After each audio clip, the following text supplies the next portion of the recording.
तो आज हम डिस्कस करेंगे लिपिड्स के बारे में। कल हमने आपका लिपिड स्टार्ट कर दिया था और हमने कहा था कि जो लिपिड्स क्या होते हैं, वाटर इनसॉल्युबल होते हैं। सबसे पहले हमने लिपिड्स की कुछ एग्जांपल किए थे, लाइक फैट, ऑयल। हमने कहा था जो घी बटर हम कुछ भी खाते हैं सारे लिपिड्स मॉलिक्यूल होते हैं। तो आप सबने अच्छी तरीके से नोटिस किया होगा होगा कि जो ऑयल होता है, फैट होता है, ये कभी भी पानी के अंदर सॉल्युबल नहीं होता है। तो लिपिड्स जनरली क्या होते हैं, वाटर इनसॉल्युबल होते हैं। फिर हमने डिस्कस किया था कि जो सबसे सिंपल फैटी एसिड सबसे जो हाँ लिपिड है वो क्या हो सकता है, सिंपल फैटी एसिड हो सकता है। फैटी एसिड में हमने बात की थी कि फैटी एसिड में एक तो होता है कार्बोक्सिलिक ग्रुप जो एसिडिक होता है नेचर में, और एक हमने बात की थी लॉन्ग हाइड्रोकार्बन चेन के बारे में। फिर हमने ये कहा था कि जो हमारे पास ये लॉन्ग हाइड्रोकार्बन की चेन है, यहाँ पे ये 1 कार्बन से लेके 19 कार्बन के बीच की हो सकती है। फिर हमने यहाँ पे 2 एग्जाम्पल किए थे। एक किया था हमने आपका पैल्मिटिक एसिड एंड सेकंड हमने किया था आपका अरेकिडोनिक एसिड। जो पैल्मिटिक एसिड है उसके अंदर टोटल 16 कार्बन होते हैं including the carboxyl carbon, and arachidonic acid में 20 कार्बन होते हैं इंक्लूडिंग द कार्बोक्सिल कार्बन। तो ये सारी बातें हम क्लियर कर चुके थे। आप प्लीज थोड़ा सा मुझे बताओगे, आपको आवाज कोई कुछ डिस्टर्बेंस तो नहीं आ रही है? क्लियर है? आवाज क्लियर है?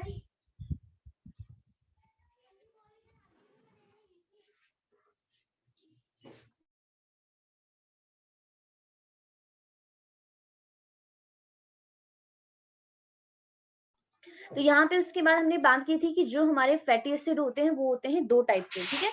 R2 हमने फैटी एसिड कौन कौन से किए थे? एक किए थे हमने saturated fatty acid and second हमने किए थे नॉन सैचुरेटेड, जिसे हम अनसैचुरेटेड भी कहते हैं। सैचुरेटेड में हमने बात की थी कि जिसमें जो हाइड्रोकार्बन की जो चेन है कार्बन कार्बन की बनी हुई, अगर उन सब में पूरे में क्या है, सिंगल बॉन्ड है, इसे कहते हैं सैचुरेटेड फैटी एसिड।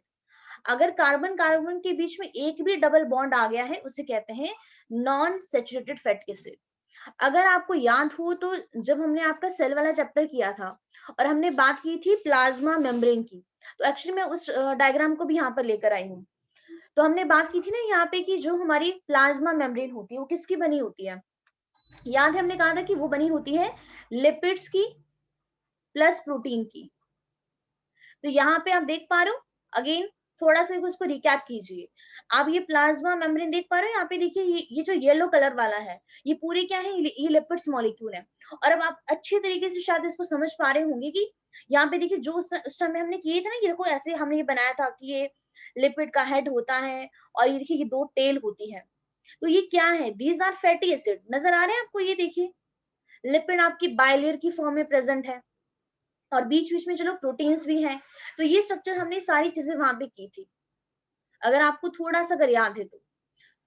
उसके बाद आप यहाँ पे इसको भी देख सकते हो, जो कहा गया, हाँ ये वाला स्ट्रक्चर, कि जो लिपिड होते हैं हमने क्या कहा था, fatty acid, sorry fatty acid क्या होते हैं, सैचुरेटेड हो सकते हैं, नॉन सैचुरेटेड हो सकते हैं। सैचुरेटेड का मतलब क्या होता है, यहाँ पे देख लो आप, ये तो देखो ये तो कार्बोक्सिल ग्रुप है। अब एक चीज और बता दूं, जब आप ऑर्गेनिक केमिस्ट्री करोगे ना, तो ऑर्गेनिक केमिस्ट्री में देखिए हम क्या करते हैं, जैसे मान लेते हैं कि कार्बन की ना 10 कार्बन की चेन है।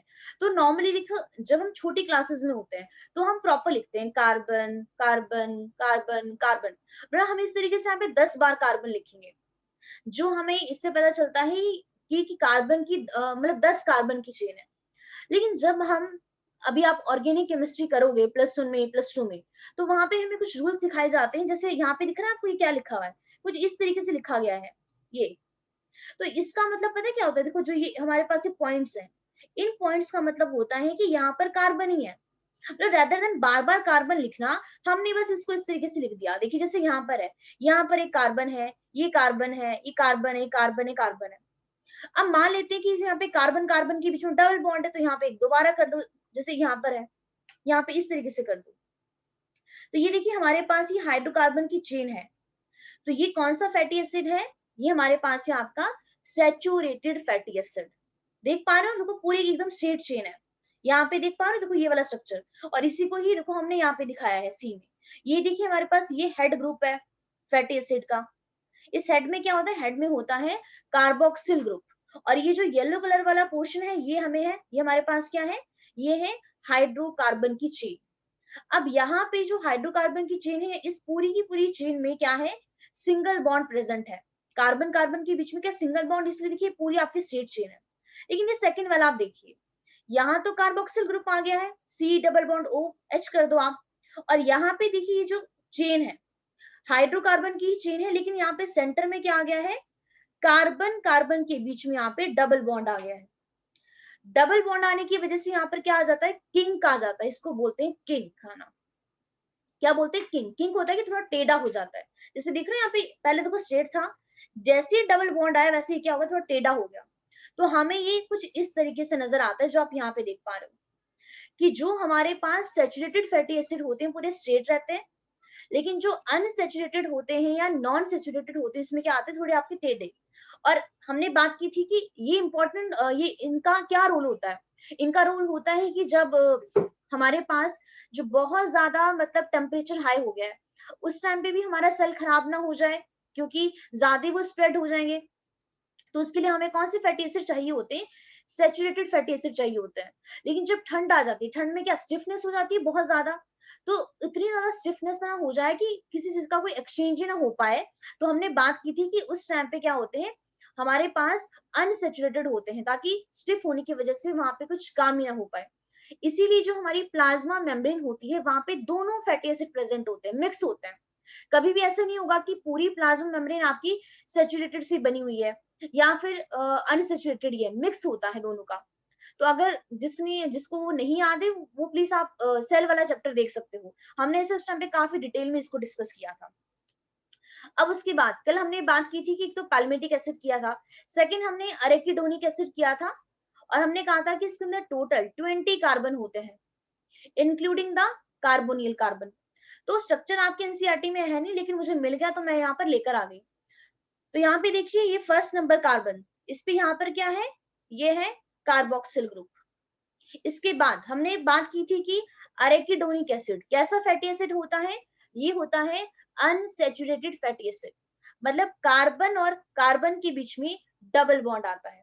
तो यहाँ पे देखिए आप कार्बन काउंट कर लीजिए, देखो 1 कार्बन, ये वाला सेकंड है, ये थर्ड है, ये फोर्थ, ये फिफ्थ, 6, 7, 8, 9, 10, 11, 12, ये वाला 13, 14, 15, 16, 17, 18, 19 और 20।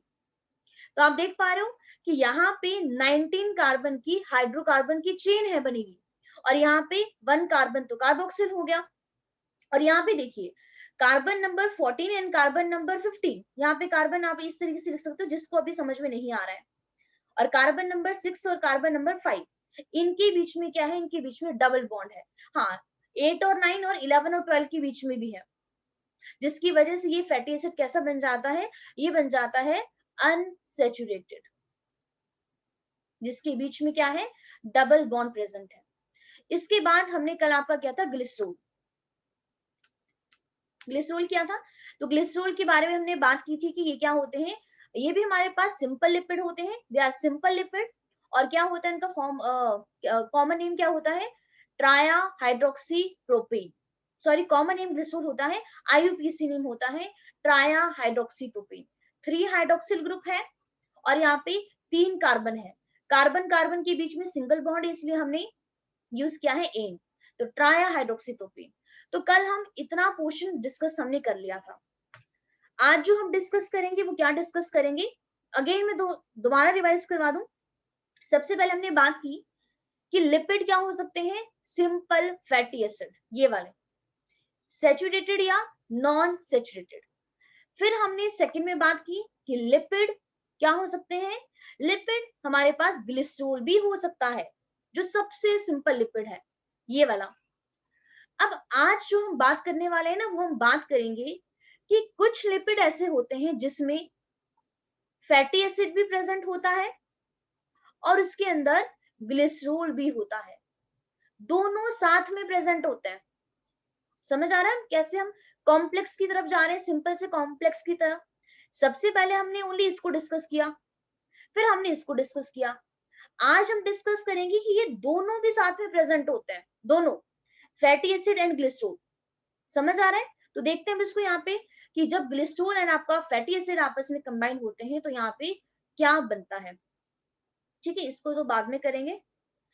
तो यहाँ पे देखिए क्या है, इसको समझेंगे सबसे पहले। तो मैनी लिपिड्स हैव बोथ, बहुत सारे लिपिड के उनके पास दोनों चीजें होती है, ग्लिसरॉल भी होता है और फैटी एसिड भी होता है। अब जब यहाँ पर फैटी एसिड यहाँ पे ग्लिसरॉल के साथ कंबाइन करेगा ना, तो यहाँ पे क्या होगा, एक यहाँ पर एक बॉन्ड बनेगा, उस बॉन्ड का नाम है ईस्टर बॉन्ड। तो ईस्टर बॉन्ड जिस रिएक्शन के थ्रू बनता है उसको बोलते हैं एस्टेरिफिकेशन रिएक्शन, और बोलते हैं एस्ट्रीफाइड। क्या मैंने कहा, मैं दोबारा यहाँ पे रिवाइज कर रही हूँ जो भी अभी मैंने कहा। जैसे एग्जाम्पल लेते हैं, हमने कहा अमाइनो एसिड प्रोटीन बनाती है। जब अमाइनो एसिड प्रोटीन बनाती है कोई ना कोई बॉन्ड बनता है, कौन सा बॉन्ड बनता है, पेप्टाइड बॉन्ड। तो यहां पर भी क्या चीज है, यहां पर हम कह रहे हैं कि जो ग्लिसरॉल है और जो फैटी एसिड है ये भी कई बार कंबाइन हो जाते हैं, लेकिन अब कंबाइन होने के लिए कोई ना कोई बॉन्ड चाहिए। तो मान लेते हैं कि ग्लिसरॉल और फैटी एसिड आपस में जुड़ गए, तो जुड़ने के लिए कोई ना कोई बॉन्ड चाहिए। तो यहां पर जो बॉन्ड बनता है उस बॉन्ड को बोलते हैं ईस्टर बॉन्ड। क्या बोलते हैं, ईस्टर बॉन्ड बोलते हैं। अब किसी न किसी प्रोसेस के थ्रू बना होगा, उसे बोलते हैं एस्ट्रीफाइड, या इसको बोलते हैं एस्टेरिफिकेशन रिएक्शन। अब यहाँ पे देखिए क्या हो रहा है। सबसे पहले यहाँ पे जो नीचे ये वाले डायग्राम बना हुआ है इसको ध्यान पूर्वक देखना, बहुत इंपॉर्टेंट है, आपको अच्छी तरीके से सारी चीजें एकदम क्लियर हो जाएगी। अब प्लीज ध्यान देना, जो यहाँ पे रिएक्शन है ना, ये हमारे पास ये ओनली एकदम कॉमन रिएक्शन है। जैसे अभी भी आपने देखा कि जो ग्लिसरॉल होता है, ग्लिसरॉल में फंक्शनल ग्रुप क्या होता है, OH, मतलब एल्कोहल ग्रुप होता है, हाइड्रोक्सिल ग्रुप। अब प्लीज पहली क्लास में हमने क्या था, फंक्शनल ग्रुप क्या होता है, तो प्लीज आपको ये पता होना चाहिए फंक्शनल ग्रुप क्या है। ग्लिसरॉल के अंदर OH है, हाइड्रोक्सिल मतलब एल्कोहल ग्रुप, और जो हमारा फैटी एसिड है उसके बीच में फंक्शनल ग्रुप क्या होता है, उसमें होता है कार्बोक्सिल ग्रुप, COH। तो जब यहाँ पर ये दोनों कंबाइन करेंगे ना, तो इन दोनों के बीच में ही कुछ ना कुछ होगा। यहाँ पे जैसे हमने प्रोटीन्स बनाई, पेप्टाइड बॉन्ड बनाया, तो वहां पर भी तो जो फंक्शनल ग्रुप थे उन्हीं के बीच में ही रिएक्शन हुआ था ना, तभी तो बॉन्ड बना था। अमाइनो एसिड के केस में कार्बोक्सिल ग्रुप और अमाइनो के बीच में इंटरेक्शन हुई थी, तभी पेप्टाइड बॉन्ड बना था। अब जब हम यहाँ पर ग्लिसरॉल एंड फैटी एसिड को कंबाइन कर रहे हैं ना, तो यहाँ पर भी वही चीज होने वाली है कि हमारे पास जो एल्कोहल ग्रुप जो है और जो कार्बोक्सिल ग्रुप जो है वो आपस में यहाँ पे बॉन्ड बनाए, मतलब आपस में इनके बीच में रिएक्शन होगा। अब यहाँ पे देखिए जो सबसे पहला वाला डायग्राम है, प्लीज ध्यान से देखना इस बात को। सबसे पहले यहाँ पे देखिए, यहाँ पे क्या लिखा गया है, यहाँ पे हमारे पास दिखाया गया है कार्बोक्सिल ग्रुप। अब यहाँ पे देखिए कार्बन के पास कितने बॉन्ड दिखाए गए हैं, एक बॉन्ड ये वाला है और दो बॉन्ड ये वाले हैं, तो 2 3। अब एक बॉन्ड और बना सकता है, यहाँ पे देखिए चौथा, तो यहाँ पे लिख दिया R। अब R क्या है, आपको पता है कि R कुछ भी हो सकता है, यहाँ पे जो मर्जी चेन लगा दो, कार्बन की बनी हुई चेन लगा दो, आप मिथाइल लगा लो, इथाइल लगा लो, जो मर्जी लगाओ। लेकिन अभी अभी हमने देखा कि फैटी एसिड के अंदर भी कार्बोक्सिल ग्रुप होता है। अब कार्बोक्सिल ग्रुप का मतलब क्या था, C डबल बॉन्ड O। कौन सा ग्रुप होता है, कार्बोनियल ग्रुप भी है, और OH होता है कार्बोक्सिल ऑक्सिल, यहाँ पे हाइड्रोक्सिल ग्रुप भी होता है, दैट इज OH। अब यहाँ पे देखिए सेकंड हम बात करते हैं ग्लिसरॉल की। ग्लिसरॉल के अंदर क्या फॉर्मूला था उसका, क्या स्ट्रक्चर था, CH2OH, CHOH और CH2OH। यहाँ पे कौन सा ग्रुप है, हाइड्रोक्सिल ग्रुप है। अब देखिए साथ में हमने यहाँ पे कोई भी अल्कोहल ली, अब अल्कोहल ली है, देखिए क्या कौन सा ग्रुप है, OH ग्रुप है, हाइड्रोक्सिल ग्रुप। अब यहाँ पे साथ में हमने लगा दिया R। अब आप सबको पता है कि ऑक्सीजन की वैलेंसी 2 होती है, वो मैक्सिमम 2 बॉन्ड फॉर्म कर सकता है। यहाँ पे देखिए इस ऑक्सीजन ने एक तो ये हाइड्रोजन के साथ अटैच है, सेकंड ये इस R के साथ अटैच है। ठीक है, अब यहाँ पे कैसे ईस्टर बॉन्ड बनेगा, अगेन यहाँ पर भी डिहाइड्रेशन रिएक्शन होने वाली है। जो तो अल्कोहल होगा, जो भी अल्कोहल है, जिसके पास भी अल्कोहल है, जरूरी नहीं अभी हम यहाँ पे ग्लिसरॉल की बात कर रहे हैं, कोई भी ऐसा कंपाउंड जिसके पास हाइड्रोक्सिल ग्रुप है, तो यहाँ पे देखिए इस अल्कोहल का जो यहाँ पे क्या है ग्लिसरॉल के पास मतलब नॉर्मली, तो यहाँ पे देखिए इसका हाइड्रोजन और जो कार्बोक्सिलिक एसिड है इसका OH, ये क्या करते हैं यहाँ पे डिहाइड्रेशन रिएक्शन करते हैं। ये देखिए पानी बाहर आ गया है। अब खुद ही आप मुझे बताइए जब ये वाला पार्ट रिमूव हो गया यहाँ से तो क्या बनेगा, कार्बन डबल बॉन्ड O। अब यहाँ पे देखिए हाइड्रोजन ये वाला भी रिमूव हो गया, ऑक्सीजन और यहाँ पे आ गया R ये वाला। तो ये आप इधर देख पा रहे हो ये वाली चीज, यही यहाँ पर क्या है, यही है ईस्टर बॉन्ड जो यहाँ पे बन गया, इसको बोलते हैं एस्टर। आई होप आपको ये समझ में आया होगा। तो यहाँ पे ये जो ईस्टर बॉन्ड बनता है ना, इसी तरीके से बनता है जब fatty acid and glycerol combine होते हैं आपके। अगर आपको अभी भी समझ में नहीं आया है, अब मैं इसको थोड़ा सा खुद ही यहाँ पे बना के दिखाती हूँ, आप भी साथ साथ में इसको ड्रॉ करना। जैसे हमने यहाँ पे क्या कहा, हाँ जी बिल्कुल अमनजोत, ये बिल्कुल सिमिलर है पेप्टाइड बॉन्ड के, लेकिन यहाँ पे थोड़ा सा डिफरेंस है कि यहाँ पे जो हमारा अल्कोहल है और जो हमारा कार्बोक्सिल है वो यहाँ पे पार्टिसिपेट कर रहे हैं, वहां पे हमारा अमाइनो ग्रुप और कार्बोक्सिल ग्रुप पार्टिसिपेट कर रहे थे, लेकिन यहाँ पे रिएक्शन सेम हो रही है। यहाँ पर भी वाटर का रिमूवल हुआ था और यहाँ पर भी वाटर का रिमूवल हो रहा है। ठीक है, अब यहाँ पे देखते हैं, सबसे पहले बनाते हैं यहाँ पे, चलो इसको थोड़ा सा हम ना ग्लिसरॉल की तरफ ही ले लेते हैं। नहीं चलो पहले सिंपल ही समझते हैं, सिंपल समझ में आ गया तो आप कुछ भी ड्रॉ कर लोगे फिर तो यहाँ पे देखिए सबसे पहले क्या हो रहा है, यहाँ पे बना लीजिए carboxyl group, carbon double bond O, और प्लीज OH को यहाँ पे कोई और कलर यूज करना, हमारे लिए समझना इजी हो जाएगा। OH और इस कार्बन के साथ लगा लो यहाँ पे कोई भी R, R का मतलब क्या है, हाइड्रोकार्बन चेन। ये बन गया हमारा आपका, ये बन गया है, ये क्या कंटेन कर रहा है, ये पूरा ग्रुप क्या है जो मैंने हाईलाइट किया गया है, ये पूरा ग्रुप, इस पूरे को क्या बोलते हैं, इसे हम कहते हैं कार्बोक्सिल ग्रुप। अब इस कार्बोक्सिल ग्रुप के साथ यहाँ पर कौन अटैच हो रहा है, अल्कोहल। अब अल्कोहल के लिए भी हम कोई और कलर यूज करते हैं, ऑक्सीजन, एक मिनट, हाइड्रोजन,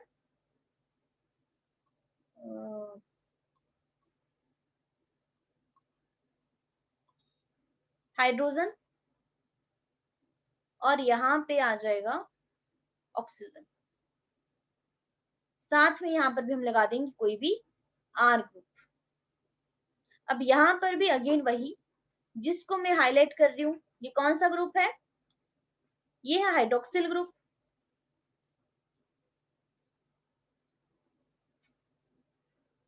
अब देखिए हमारे पास पहला कोई भी मॉलिक्यूल एक ये वाला है जिसके पास कार्बोक्सिल ग्रुप फंक्शनल है, सेकंड वो है जिसके पास यहाँ पे हाइड्रोक्सिल ग्रुप हमारे पास है। अब देखिए यहाँ पर क्या होने वाला है, जब ये क्या करेंगे यहाँ पे स्ट्रीफाइड होंगे, मतलब यहाँ पे जो रेड वाला पोर्शन है ना जिसको मैंने रेड से लिखा है, तो यहाँ पे देखिए इस हाइड्रोक्सिल ग्रुप से हाइड्रोजन और कार्बोक्सिल ग्रुप से OH, मतलब क्या होगा, वाटर H2O, ये बाहर आ जाएंगे, रिमूवल हो जाएगा, तो यहाँ पे मैं लिखूं इसको प्लस H2O। अब इसके बाद देखिए यहाँ पे क्या होने वाला है, जो मेरे पास ये R था, सेंटर में कार्बन, ऊपर ऑक्सीजन, अब OH तो रिमूव हो गया, इसका H रिमूव हो गया, कौन बच गया, ये O और ये R। तो ये नजर आ रहा है, ये कार्बन और ये ऑक्सीजन अब जुड़ गए, और यहाँ पे क्या बन गया, ये बन गया, ये कंपाउंड बन गया अब ईस्टर। तो ईस्टर बॉन्ड का फॉर्मेशन हुआ with the removal of water, मतलब डिहाइड्रेशन रिएक्शन यहाँ पर भी हुई है। लेकिन बॉन्ड कौन सा बना है, बॉन्ड बना है, कौन सा बॉन्ड बना है, बॉन्ड बना है हमारे पास आपका ईस्टर बॉन्ड बना है। अगर आपको पहली क्लास याद हो ना, तो पहली क्लास में मैंने आपको ये बताया भी था कि ईस्टर बॉन्ड क्या होता है, RCOR होता है। अब अगर आप अपनी कॉपी खोलोगे ना तो आपको मिल जाएगा, लेकिन पेप्टाइड बॉन्ड ये नहीं होता है। पेप्टाइड बॉन्ड क्या होता है? पेप्टाइड बॉन्ड होता है carbon double bond O NH, ये होता है पेप्टाइड बॉन्ड, ये पेप्टाइड बॉन्ड है, और ये हमारे पास ईस्टर बॉन्ड है। अब यहाँ पे देखिए, जब यहाँ पर कार्बोक्सिल ग्रुप और हाइड्रोक्सिल ग्रुप रिएक्ट कर रहे थे तो यहाँ पे कितने ईस्टर बॉन्ड बने हैं? 1 ईस्टर बॉन्ड बना है, ओनली 1। तो जब 1 ईस्टर बॉन्ड बनता है ना, तो 1 मॉलिक्यूल ही पानी का बाहर जाता है। अगर यहाँ पे 2 ईस्टर बॉन्ड बनते तो 2 वाटर मॉलिक्यूल बाहर जाते। अगर 3 ईस्टर बॉन्ड बनते तो 3 वाटर के मॉलिक्यूल बाहर जाते। अब इसको थोड़ा सा हम अपने उससे करते हैं, अपने उसमें आते हैं, लिपिड्स पे आते हैं। मान लेते हैं, अब इतना आई होप सबने ड्रॉ कर लिया होगा। अब हम यहाँ पे एक फैटी एसिड ले रहे हैं, कोई भी फैटी एसिड ले लो, कार्बन डबल बॉन्ड O। हाँ जी बिल्कुल परिणीति, वाटर तो रिलीज होता ही है, किया ही था हमने वहां पे। ये देखिए ना, carbon double bond O OH plus NH2, ये बाहर नहीं जाते हैं, ये डिहाइड्रेशन रिएक्शन होती है, ठीक है। तो यहाँ पे देखिए, अब हम कर रहे हैं यहाँ पे कार्बन डबल बॉन्ड O, और इसको हम थोड़ा सा इसको अलग ही लिखेंगे, OH ग्रुप को अलग पेन से। अब ये हो गया कार्बोक्सिल ग्रुप। अब हम यहाँ पे बना रहे हैं फैटी एसिड। अब यहाँ पे हाइड्रोकार्बन की चेन लगा लो, बस इतने कार्बन, 3 कार्बन बहुत है। अब इनमें हाइड्रोजन लगा लो यहाँ पे, ये हो गया हमारे पास फैटी एसिड, ठीक है।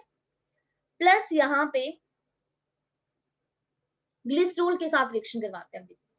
ग्लिसरॉल क्या होता है? ग्लिसरॉल होता है CH2OH, CHOH और CH2OH। आई होप आपको इसमें प्रॉब्लम नहीं होगी कि मैंने इसको टेढ़ा लिख दिया। आप इसको राइट में लिखो, लेफ्ट में लिखो, कोई प्रॉब्लम नहीं है। बस कार्बन के साथ आपको यहाँ पे हाइड्रोक्सिल ग्रुप लगाना है। अब देखिए, जब 1 फैटी एसिड और 1 ग्लिसरॉल कंबाइन कर रहे हैं यहाँ पे,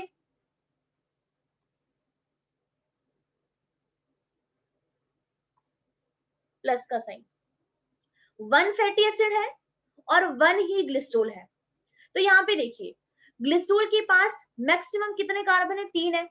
carbon number 1, carbon number 2, carbon number 3। तो जब 1 ग्लिसरॉल 1 फैटी एसिड, अब यहाँ पे क्या होगा?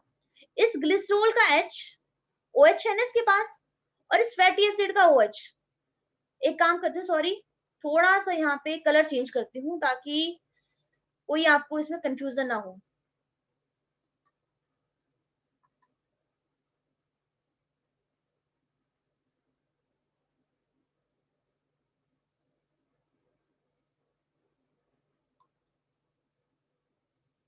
कार्बन डबल बॉन्ड O, ठीक है। और साथ में ये OH वाले भी चेंज कर लेते हैं, OH OH और OH। ग्लिसरॉल के पास हाइड्रोक्सिल ग्रुप है, और इस फैटी एसिड के पास ये कौन सा ग्रुप है? कार्बोक्सिल है, OH भी है। अब यहाँ पे देखिए क्या होगा, अब इस फैटी एसिड के पास तो एक ही OH ग्रुप है, इस ग्लिसरॉल के पास 3 OH है। अब यहाँ पे जो ग्लिसरॉल होगा, इसका देखिए ये वाला हाइड्रोजन और इस फैटी एसिड का OH, ये आपस में रिएक्ट करेंगे और ये पानी को बाहर निकाल देंगे। देखिए HHO मतलब H2O, माइनस का साइन लगा दिया मैंने, मतलब पानी यहाँ पे बाहर आ रहा है, एलिमिनेट हो रहा है। जब ये पानी एलिमिनेट हो गया, अब यहाँ पे क्या स्ट्रक्चर बनने वाला है? यहाँ पे देखिए, carbon double bond O, OH तो निकल गया, अब यहाँ पे ध्यान से देखना, ये वाला जो बॉन्ड है अभी ऑक्सीजन के साथ अटैच होगा। यहाँ पे देखिए ऑक्सीजन जो बॉन्ड बना ना, ये वाला है, ये कार्बन अब इस ऑक्सीजन के साथ अटैच हो रहा है, H तो बाहर आ गया। इसके बाद आगे कौन अटैच था, CH2। अब बाकी पूरी चेन से वैसी रहेगी, CH OH और लास्ट में CH2OH। अब उसके बाद ये पूरा कंप्लीट कर दो आप, कार्बन डबल बॉन्ड हो, जो कितने कार्बन थे 1 2 3, 1 2 3 लगा लो, यहाँ पे H हाइड्रोजन लगा लो। तो आप ये देख पा रहे हो यहाँ पे ये तो देखो, ये तो R हो गया ना पूरा, और ये C डबल बॉन्ड O तो हो गया RCOR, ये भी R ही हो गया। तो ये वाला जो इधर बॉन्ड बना है ना पूरा, ये कौन सा बॉन्ड बना है, ईस्टर बॉन्ड बन गया। अब यहाँ पे समझने वाली बात क्या है, जब 1 फैटी एसिड और 1 ग्लिसरॉल कंबाइन कर रहे थे, तो यहाँ पे 1 ही वाटर का मॉलिक्यूल बाहर निकला है, तो यहाँ पे लिख लीजिए वाटर। बॉन्ड बना है ईस्टर, लेकिन जो ये स्ट्रक्चर बना है ना, स्ट्रक्चर को हम एक नाम देते हैं और उसको बोलते हैं मोनोग्लिसराइड। क्या बोलते हैं, इसको बोलते हैं मोनोग्लिसराइड। मोनोग्लिसराइड का मतलब क्या है, 1 फैटी एसिड और 1 ही ग्लिसरॉल। कितने बॉन्ड बने हैं, मोनो का मतलब होता है सिंगल, सिंगल ईस्टर बॉन्ड बना है between fatty acid and glycerol. I hope आपको ये बातें समझ में आ गई होगी कि मोनोग्लिसराइड को बन गया हमारा, एस्ट्रिफाइड हो गया ग्लिसरॉल, समझ आया, हो गया ना कंबाइन, दोनों ग्लिसरॉल कंबाइन हो गया, फैटी एसिड कंबाइन हो गया। अब इसके बाद मोनोग्लिसराइड आई होप आपको समझ में आ गया होगा। सेकंड करते हैं यहाँ पे डायाग्लिसराइड। अब यहाँ पे देखिए डायाग्लिसराइड क्या होता है, डायाग्लिसराइड होता है जब 2 फैटी एसिड प्लस 1 ग्लिसरॉल। अब अगर आप ध्यान से देखोगे तो इस ग्लिसरॉल के पास यहाँ पे 3 हाइड्रोक्सिल ग्रुप है, तो इसका मतलब क्या है कि ये ग्लिसरॉल यहाँ पे 3 ईस्टर बॉन्ड बना सकता है। एक बॉन्ड देखिए, अभी एक ही यहाँ पे इंगेज था तो उसने एक ही ईस्टर बॉन्ड बनाया, ये भी बना सकता है, ये भी बना सकता है, लेकिन ग्लिसरॉल कभी 3 से ज्यादा बॉन्ड नहीं बना सकता है, क्योंकि उसके पास 3 ही हाइड्रोक्सिल ग्रुप होते हैं। तो यहाँ पे देखिए क्या हुआ, डायाग्लिसराइड क्या है, जब 2 फैटी एसिड एंड 1 ग्लिसरॉल। अब यहाँ पे देखिए आपको 2 फैटी एसिड बनाने हैं। सबसे पहले आप एक फैटी एसिड बना लीजिए, carbon double bond O OH, यहाँ पे हाइड्रोकार्बन की चेन लगा लो, कार्बन कार्बन कार्बन। अब प्लीज ध्यान देना, जस्ट ओनली यहाँ पे मैं कार्बन कार्बन बना रही हूँ, सिंपल बुक में आपको यहाँ पे R मिलेगा। R का मतलब है कि आप यहाँ पे जितने मर्जी कार्बन लगा लो, जितने मर्जी। फैटी एसिड है तो ऑब्वियसली बात है 19 कार्बन, मतलब मैक्सिमम 19। तो यहाँ पे हाइड्रोजन हाइड्रोजन हाइड्रोजन। अब जस्ट ओनली थोड़ा छोटे में काम हो जाए इसलिए मैंने यहाँ पे 3 ही कार्बन लगाया। तो ये हमारे पास देखिए एक फैटी एसिड तो ये वाला हो गया, एक फैटी एसिड ये वाला हो गया। अब एक फैटी एसिड हम यहाँ पे और लगा रहे हैं, 2 फैटी एसिड है ना, तो यहाँ पे देखिए second fatty acid carbon double bond O और आगे कर दीजिए यहाँ पे OH। उसके बाद carbon carbon carbon carbon, hydrogen hydrogen hydrogen hydrogen, जितने मर्जी लगा दो आप यहाँ पे, ठीक है। प्लस प्लस कौन आएगा, अब यहाँ पे आएगा ग्लिसरॉल। अब यहाँ पे कर दीजिए ग्लिसरॉल क्या है, CH2 क्या होता है OH, चलो पहले CH2 कर देते हैं, CH2 CH CH2, oxygen oxygen oxygen. यहाँ पे जस्ट ओनली डिफरेंशिएट करने के लिए मैं अलग कलर यूज करती हूँ, OH। ये बन गया ग्लिसरॉल। अब देखिए 1 ग्लिसरॉल है लेकिन फैटी एसिड दो दो है, कौन कौन से फैटी एसिड है, एक फैटी एसिड तो ये वाला है और सेकंड ये वाला है। अगर थोड़ा सा किसी को कंफ्यूजन लग रही हो, थोड़ा सा यहाँ पे ज्यादा वो हो गया, ठीक है। टू फैटी एसिड है, two fatty acid and one glycerol. अब यहाँ पे देखना यहाँ पर कैसे रिमूवल होगा वाटर का, ठीक है। इसको मैं रिमूव ही कर देती हूँ। अब यहाँ पे देखिए फैटी एसिड के पास टू फैटी एसिड है तो टू ही इसके पास हाइड्रोक्सिल ग्रुप है, लेकिन ग्लिसरॉल के पास यहाँ पे थ्री हाइड्रोक्सिल है। अब यहाँ पे देखिए इस ग्लिसरॉल का ये वाला कार्ब, ये वाला हाइड्रोजन, ये इसके साथ रिएक्ट करेगा, एक वाटर का मॉलिक्यूल बाहर निकल गया। अब ये सेकंड वाला, ये देखिए सेकंड नंबर वाला carbon, one carbon, second carbon, third carbon, ये सेकंड नंबर कार्बन वाला हाइड्रोजन इसके साथ करेगा, दोबारा एक वाटर का मॉलिक्यूल बाहर निकालेगा। अब देखिए तीसरा फैटी एसिड तो है ही नहीं, तो ग्लिसरॉल के पास भी जो तीसरा नंबर हाइड्रोक्सिल है, अब ये भी यहाँ पे बॉन्ड नहीं बनाएगा। अब जब आप इसको बनाओगे ना यहाँ पे, अब मेरे पास जगह थोड़ी सी कम है, लेकिन मैं कोशिश करूंगी कि यहाँ पर आ जाए। जस्ट ओनली अब ध्यान रखना इसके लिए, अगर मैं यहाँ पे बनाऊ ना कार्बन डबल बॉन्ड O, अब OH और इसका H तो बाहर निकल गया, इधर क्या बच गया बीच में? अब OH ओनली सिंपल ऑक्सीजन और CH2 रेड वाला, उसके बाद ये CH, यहाँ पे ऑक्सीजन और आगे कौन है? ये कार्बन डबल बॉन्ड O और इसके बाद लास्ट में ये वाला CH2 और यहाँ पे OH। अब यहाँ पे देखिए इसके बाद आप यहाँ पे इसको खुद ही कर लीजिए, मेरे पास इधर स्पेस कम है, ये जितने मर्जी कार्बन आप इधर लगा दो उसको, मैं सिंपल अब यहाँ पे R लिख रही हूँ। इनको जो कार्बन कार्बन की चेन, इनको सिंपल मैं R यहाँ पे लिख रही हूँ। अब देखिए यहाँ पे क्या हुआ, जब हमारे पास टू फैटी एसिड है और वन ग्लिसरॉल है, तो यहाँ पर कितने ईस्टर बॉन्ड बन रहे हैं? टू ईस्टर बॉन्ड बन रहे हैं और टू ही मॉलिक्यूल वाटर के बाहर आ रहे हैं। तो जब यहाँ पे टू ईस्टर बॉन्ड बनते हैं, इसको बोलते हैं डायाग्लिसराइड। डायाग्लिसराइड मतलब ग्लिसरॉल के साथ डाया मतलब टू ईस्टर बॉन्ड बन रहे हैं, तो इसमें क्या होगा? टू फैटी एसिड होंगे प्लस वन ग्लिसरॉल होगा। समझ आया आपको? बताइए, मोनोग्लिसराइड एंड डायाग्लिसराइड समझ आया? मोनोग्लिसराइड मतलब वन ईस्टर बॉन्ड किस किस के बीच में? फैटी एसिड एंड ग्लिसरॉल के बीच में। डायग्लिसराइड मतलब two fatty acid one glycerol, कितने bond? Two ester bond.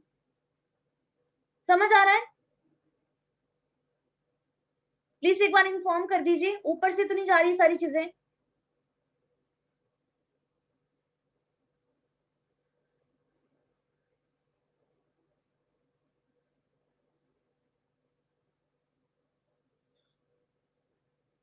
Note कर लिया सबने?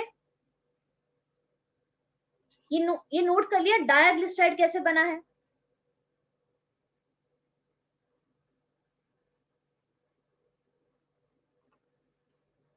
One minute, okay.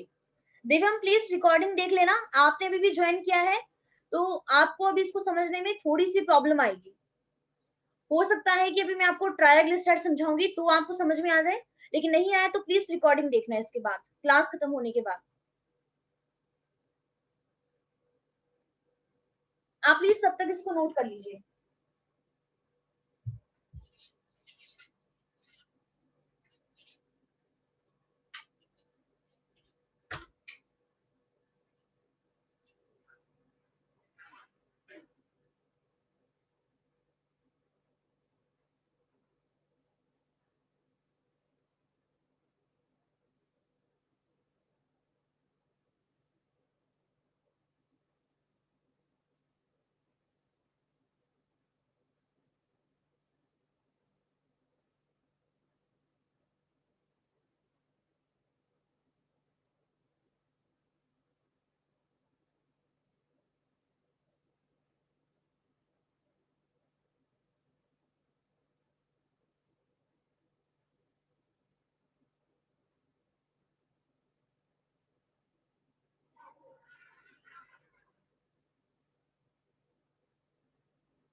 ओके दिव्यम, कोई बात नहीं, वही कह रही हूँ, आप इसके बाद बस रिकॉर्डिंग्स देख लेना, ठीक है। आई होप आपने कर लिया होगा। अब नेक्स्ट हम देखते हैं यहाँ पे, ओके जी, नेक्स्ट हम यहाँ पे बना रहे हैं ट्राइग्लिसराइड। अब देखिए ट्राइग्लिसराइड में क्या है, ट्राइग्लिसराइड में है 3 फैटी एसिड प्लस 1 ग्लिसरॉल।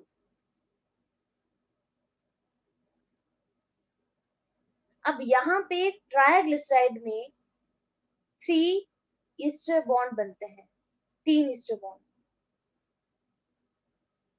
और जो भी ग्लिसराइड्स होते हैं ना वो मैक्सिमम ट्राई होता है, मोनो होता है, ड्राई होता है, ट्राई होता है, टेट्राग्लिसराइड नहीं मिलेगा कभी नहीं, ठीक है। अब देखिए इसका मतलब यहाँ पे क्या है। अब यहाँ पे सबसे पहले वही कार्बोक्सिल ग्रुप बनाइए, कार्बन डबल बॉन्ड O, और यहाँ पे कलर से मैं डिफरेंशिएट कर रही हूँ OH को। इसके बाद अब यहाँ पे प्लीज ध्यान रखना, हाइड्रोकार्बन की चेन को यहाँ पे मैं ओनली में R1 नाम दे दूं, क्योंकि मेरे पास स्पेस नहीं बचता तो थोड़ा सा प्रॉब्लम हो जाती है फिर आगे बनाने में। तो यहाँ पर ये क्या है, ये सबसे पहला फैटी एसिड है, एक कार्बोक्सिल ग्रुप है, कार्बन डबल बॉन्ड OH, और R1 क्या है, हाइड्रोकार्बन की चेन। इसके बाद सेकंड यहाँ पे second fatty acid carbon double bond O, और यहाँ पे OH, और यहाँ पे जो हाइड्रोकार्बन की चेन है उसको मैंने लिख दिया R2। प्लीज समझ आ रहा है ना, ये R क्या हो सकता है, कार्बन कार्बन की चेन हो सकती है, लेकिन जस्ट ओनली स्पेस नहीं है इसलिए मैंने R1 और R2 कर दिया है। अब थर्ड फैटी एसिड OH, मतलब कार्बन डबल बॉन्ड OH, और यहाँ पे आ जाएगा R3। तो कितने फैटी एसिड हो गए, 3 हो गए, पहला ये वाला, सेकंड ये वाला, थर्ड ये वाला। अब यहाँ पे ओनली 1 ही ग्लिसरॉल होगा, ओनली 1 ग्लिसरॉल। अब ग्लिसरॉल बना लो यहाँ पे, CH2 CH और CH2। क्या क्या होते हैं इसके पास फंक्शन ग्रुप, लिख लेते हैं यहाँ पे।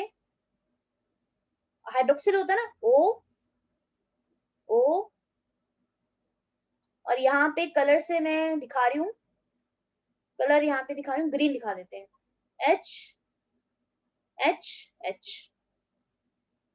तो हो गया, ये ग्लिसरॉल हो गया। कितने ग्लिसरॉल है, 1 ग्लिसरॉल है, और कितने फैटी एसिड है, 3 फैटी एसिड है। समझ आ रहा है, ये फैटी एसिड है। अब यहाँ पे देखिए क्या होने वाला है, अब देखिए ट्विस्ट यहाँ पे क्या आएगा।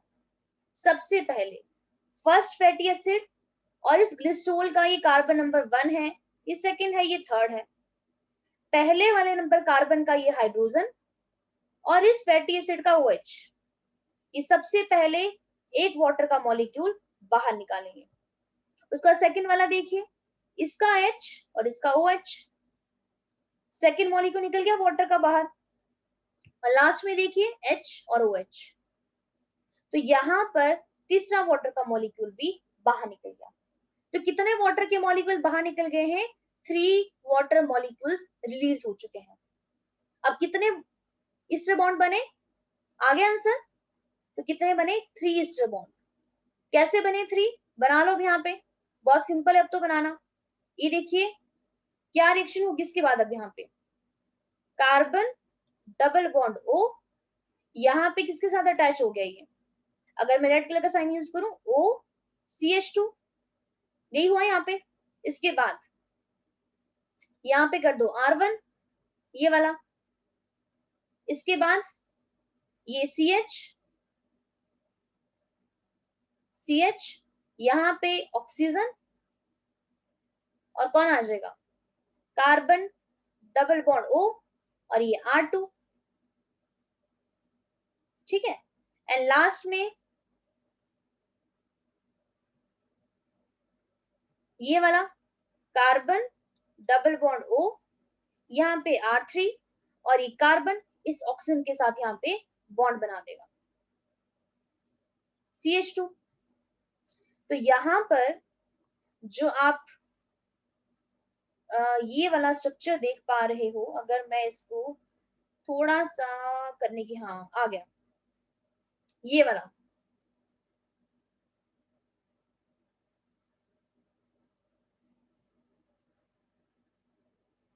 ये वाला देख पा रहे हो आप, ये वाला स्ट्रक्चर जिसको मैंने यहाँ पे बॉक्स में हाईलाइट किया है, ये बन गया ट्राया ग्लिसराइड,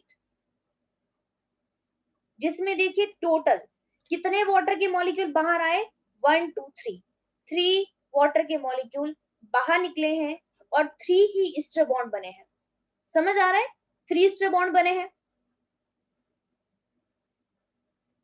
1 2 3 अटैच हो गए फैटी एसिड एंड ग्लिसरॉल, तो इसको बोल दिया ट्रायाग्लिसराइड। ठीक है, जिसमें 3 fatty acid and 1 glycerol combine हुआ था। और क्या हुए थे, हम बोलते हैं कि ग्लिसरॉल क्या होता है, esterified with the fatty acid. समझ आया, ट्रायाग्लिसराइड। अब बस अब ग्लिसरॉल के पास अब कोई OH ग्रुप नहीं बचा है, अब ये कोई और बॉन्ड नहीं बना सकता है, मैक्सिमम ये 3 ही ईस्टर बॉन्ड बना सकता था, क्योंकि अब इसके पास ग्लिसरॉल के पास 3 हाइड्रोक्सिल थे, तीनों की तीनों ने बॉन्ड बना लिया। तो हमारे पास, अच्छा सॉरी ये तो मैंने अटैच करके दिखाया नहीं, रियली सॉरी, यहाँ पे इसको प्लीज जोड़िए, ये वाला यहाँ पे। ठीक है, तो यहाँ पे मैक्सिमम 3 ही बॉन्ड बन सकते हैं ईस्टर ग्लिसरॉल के साथ।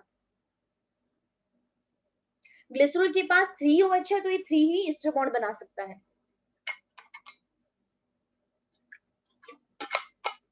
अब बहुत बार क्वेश्चन पता किस पे आता है कि ट्रायाग्लिसराइड कंटेन, क्वेश्चन पूछते हैं 3 fatty acid 3 glycerol, 1 fatty acid 3 glycerol. तो बहुत बार हम ना यहाँ से कंफ्यूज हो जाते हैं कि ट्राया मतलब 3 एंड ग्लिसराइड मतलब 3 ग्लिसरॉल। तो ध्यान रखना, ग्लिसरॉल हमेशा 1 ही रहेगा। ये जो नंबर है ना ट्राया, यहाँ पे ये बॉन्ड के लिए है कि यहाँ पे कितने बॉन्ड बने हैं और यहाँ पे कितने फैटी एसिड हैं। समझ आया आपको, ट्रायाग्लिसराइड क्लियर हो गया।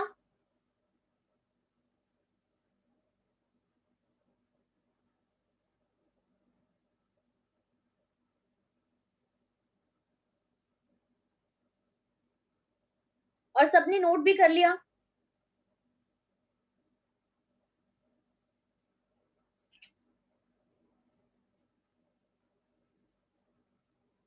बाकी सबको, परिणीति, कमलप्रीत, दिव्यम,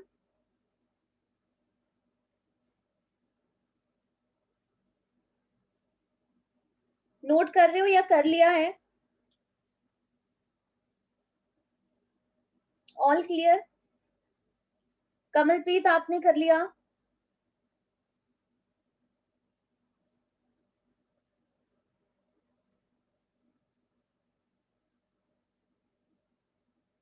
टू मिनट्स कोई बात नहीं, आप कर लीजिए। जब तक कमलप्रीत नोट कर रहे हैं, तो एक काम कीजिए, जिन बच्चों ने ड्रॉ कर लिया है वो एक बार इसको दोबारा ड्रॉ करके देखें, आपकी प्रैक्टिस ही होगी। ट्रायग्लिसराइड आप एक बार दोबारा बना लो, क्योंकि स्ट्रक्चर तो आप जितने प्रैक्टिस करोगे ना स्टार्टिंग में, उतना ही आपको हेल्प मिलेगी।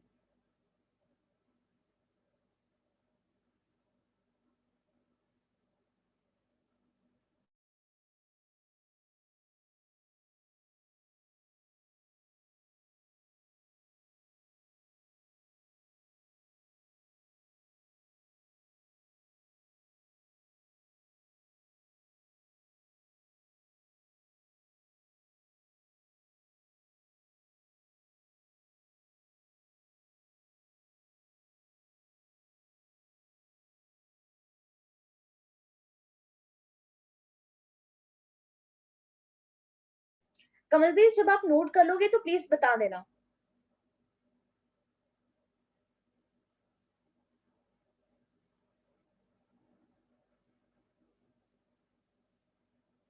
हो गया नोट? ओके जी। अगर आपको ये समझ में आ गया है तो अब देखते हैं एनसीईआरटी। ठीक है, ये सारी चीजें बाद में करेंगे, लेकिन यहाँ पे देखिए ट्राइग्लिसराइड कैसे बनाया है। आई होप अब आपको ये कोई टफ नहीं लगेगा। देखिए 1 ग्लिसरॉल नजर आ रहा है सबको यहाँ पे, CH2OH CHOH CH2OH, और कितने फैटी एसिड है? 3 fatty acid, 1 2 3, C double bond O OH R, यहाँ पे भी वही, और यहाँ पे देखिए ये बन गया ईस्टर, मतलब ट्राइग्लिसराइड, जिसमें आप देखिए CH2O ये दिख रहा है ना आपको, समझ आ रहा है? और यहाँ पे जब ट्राइग्लिसराइड बना तो यहाँ पे 3 वाटर के मॉलिक्यूल क्या हो गए? रिमूव हो गए। अब जो एनसीईआरटी के अंदर डायग्राम दिया गया है ना उसको देखिए आप। हाँ ये वाला था, हाँ ये वाला है एनसीईआरटी के अंदर, ये वाला डायग्राम बना हुआ है। क्या लिखा है यहाँ पे? यहाँ पे लिखा है ट्राइग्लिसराइड R1 R2 R3, ये क्या है? These are fatty acid. तो यहाँ पे प्लीज सब ध्यान से देखने की कोशिश करना, प्लीज डरना मत इसमें। अब यहाँ पे देखिए, ये देखिए R1 R2 और R3, ये क्या है? These are hydrocarbon chain.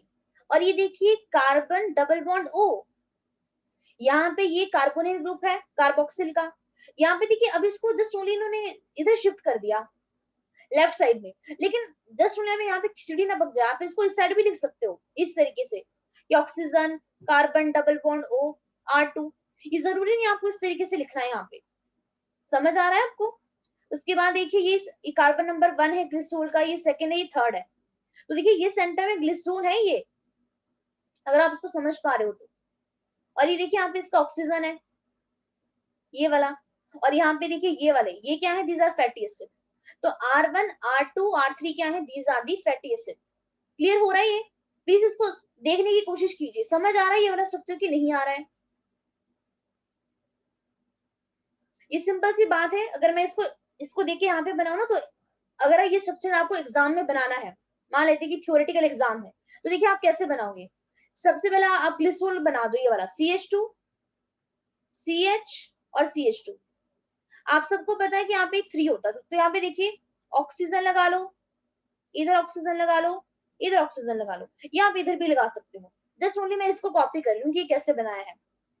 अब देखिए ग्लिसरॉल का H तो रिमूव हो जाता है ना जब ईस्टर बॉन्ड बनाता है, तो इतना ही स्ट्रक्चर तो बचता है, CH2 और CH2। अब बहुत सिंपल सी बात है, हर जगह आपको एक ही चीज लगानी है। क्या? यहाँ पे अगर मैं इसको अलग पेन यूज करूँ ना, यहाँ पे क्या लगाना है आपको? कार्बन डबल बॉन्ड O, और यहाँ पे कर दो R1। यहाँ पे भी सेम वही carbon double bond O R2, और यहाँ पर भी सेम वही carbon double bond O R3। समझ आया? सिंपल है ना स्ट्रक्चर, कोई रट्टा मारने की जरूरत तो नहीं है कि आप यहाँ पे इन बॉन्ड को रट्टा मारो। समझ आया ये कैसे किया है?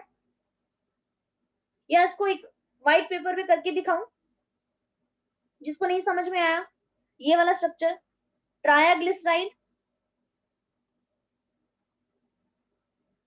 बाकी बताइए, किसी को भी समझ में नहीं आया प्लीज मैं व्हाइट पेपर पे करके दिखा देती हूँ आपको,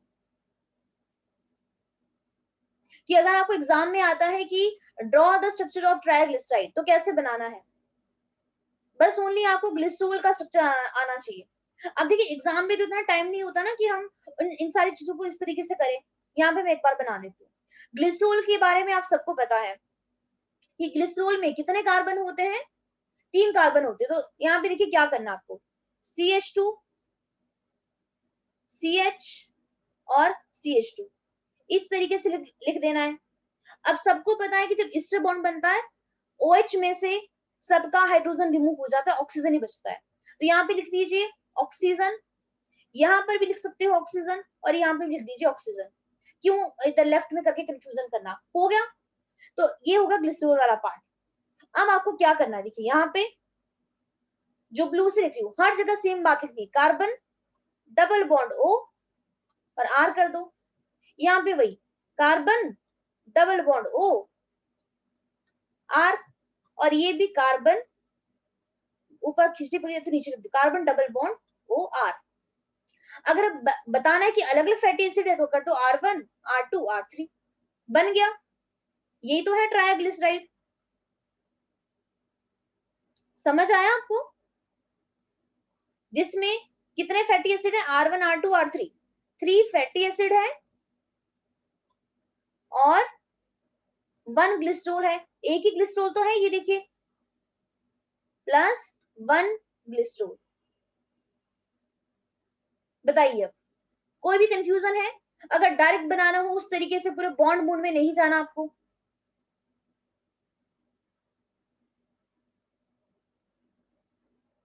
बताइए, समझ आ रहा है? आप इसको 8 मिनट का टाइम लगेगा आपको एग्जाम में बनाने में, और कोई पीस इसमें रट्टा बिल्कुल नहीं है।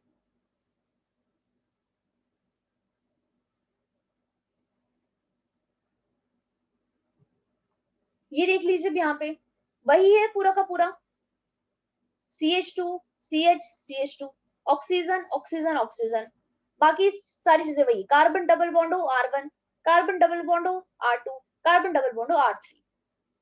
क्लियर हो रहा है? Yes ma'am. ट्राइग्लिसराइड समझ में आ गया है सबको? बता दीजिए प्लीज।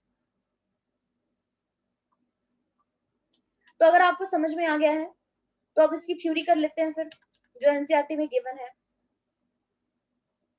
तो यहाँ पे देखिए क्या लिखा है, यहां से हमने स्टार्ट किया था कि क्या लिखा एनसीईआरटी में, मैनी लिपिड्स हैव बोथ, दोनों चीजें होती हैं, ग्लिसरॉल एंड फैटी एसिड। अब ध्यान से सुनना क्या बात लिखी है, here the fatty acid, fatty acid क्या हो गया है, are found esterified with glycerol, मतलब वहां पे ईस्टर बॉन्ड बन गया है। जब ईस्टर बॉन्ड बन गया है उसके बाद वो क्या क्या हो सकते हैं, they can be then monoglyceride, मतलब 1 ईस्टर बॉन्ड हो सकता है, डाइग्लिसराइड 2 ईस्टर बॉन्ड हो सकते हैं, और ट्राइग्लिसराइड मतलब 3 ईस्टर बॉन्ड हो सकते हैं। अब हमने यहां तक हमारा कंप्लीट हो गया है, ठीक है, मोनो डाया ट्राय, और एनसीईआरटी में स्ट्रक्चर दिया गया है ट्रायाग्लिसराइड का। तो हमने अब क्या क्या डिस्कस किया, दोबारा उसको समराइज करती हूँ। सबसे पहले हमने डिस्कस किया लिपिड के अंदर फैटी एसिड, फिर हमने डिस्कस किया लिपिड के अंदर ग्लिसरॉल, और फिर हमने थर्ड में डिस्कस किया ग्लिसराइड।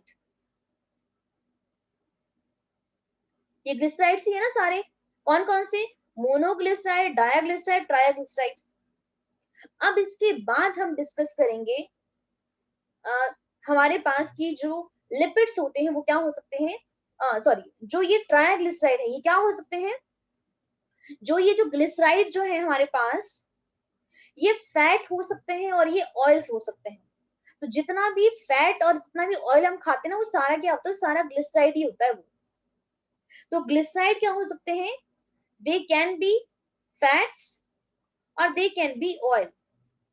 अब कौन ऑयल होगा कौन फैट होगा, वो कौन डिसाइड करेगा, उनका मेल्टिंग पॉइंट डिसाइड करेगा। अब ये मेल्टिंग पॉइंट क्या होता है, मेल्टिंग पॉइंट क्या है, कोई चीज आपकी कब पिघल रही है, यही होता है। जैसे मान लेते हैं हमारे पास एक बर्फ का पीस है यहाँ पे, ठीक है, अब मैंने कहा कि आप मुझे बताओ, इस बर्फ को आप नोट करो, ठीक है, और इस बर्फ के पीस को नोट करो, आप मुझे ये बताओ कि ये कितने टाइम बाद मेल्ट हुआ है। ठीक है, पहले तो ये आपका सॉलिड होता है, और अगर ये मेल्ट होगा तो ये लिक्विड फॉर्म में आ जाएगा, लेकिन यहाँ पर पानी किस फॉर्म में है, यहाँ पर पानी सॉलिड फॉर्म में है। अब दो ही चीज होगी, या तो मेल्ट होगा या तो मेल्ट नहीं होगा। तो हम जब ये मेल्ट होने लगेगा, हमें मेल्टिंग पॉइंट कैसे चेक करना होता है, मेल्टिंग पॉइंट डिपेंड करता है टेम्परेचर के ऊपर। अब सबको पता है कि अगर हम इस आइस बॉक्स को या इसकी पीस को अगर हम टेम्परेचर बढ़ा देंगे, अगर हम गर्मी पैदा करेंगे, तो क्या होगा, ये लिक्विड की फॉर्म में चेंज हो जाएगा। लेकिन अगर हम टेम्परेचर घटा देंगे, कम करेंगे, तो ये सॉलिड वाली फॉर्म में रहेगा।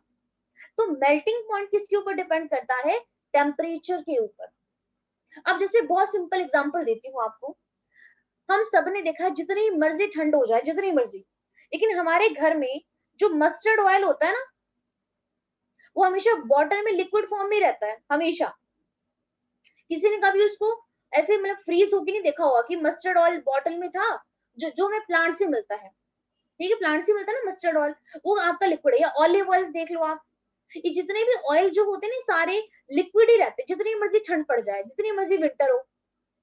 लेकिन आपने फैट, आपने घी देखा होगा जो हमें एनिमल से मिलता है, जो हमें गाय से मिल रहा है, भैंस से मिल रहा है, आपने देखा होगा कि जो वो वाला वो होता है ना, वो आपका सॉलिड हो जाता है एकदम हार्ड।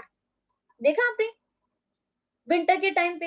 ऐसे तो जब अभी गर्मी होती है ना, गर्मी के टाइम पे भी वो ऐसे सॉलिड फॉर्म में रहता है, बट फिर भी अगर कुछ ज्यादा गर्मी हो जाए तो थोड़ा सा वो लिक्विड हो जाता है, बट जनरली हम देखते हैं कि वो सॉलिड होता है रूम टेम्परेचर पर। तो यहाँ पर आप एक चीज नोटिस कर पा रहे हो कि जो, ध्यान से सुनना जो मैं लाइन बोलूंगी वो बहुत इंपॉर्टेंट है।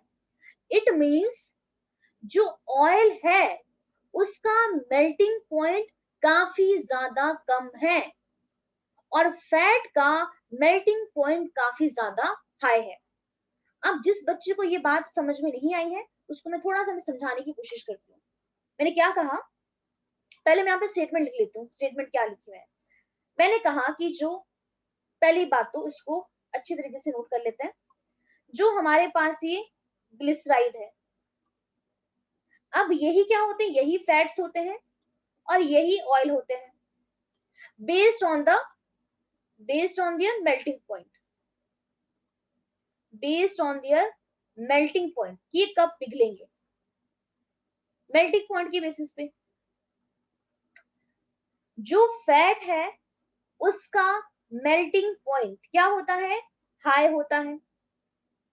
ऑयल का मेल्टिंग पॉइंट क्या होता है, लो होता है। अब इसका मीनिंग क्या है, एग्जाम्पल मान लेते हैं, पहला कंडीशन कि मेरे पास ये जार है और यहाँ पे मस्टर्ड ऑयल ही है, वही मान लेते हैं मस्टर्ड ऑयल है। कुछ ज्यादा ही ठंड पड़ी, एग्जाम्पल के तौर पे कुछ ज्यादा ही ठंड हो गई, ठीक है, और ये कुछ फ्रीज हो गया। ऐसे तो आपने मस्टर्ड ऑयल को कभी फ्रीज होते देखा नहीं होगा, बट चलो मान लेते हैं कि फ्रीज हो गया।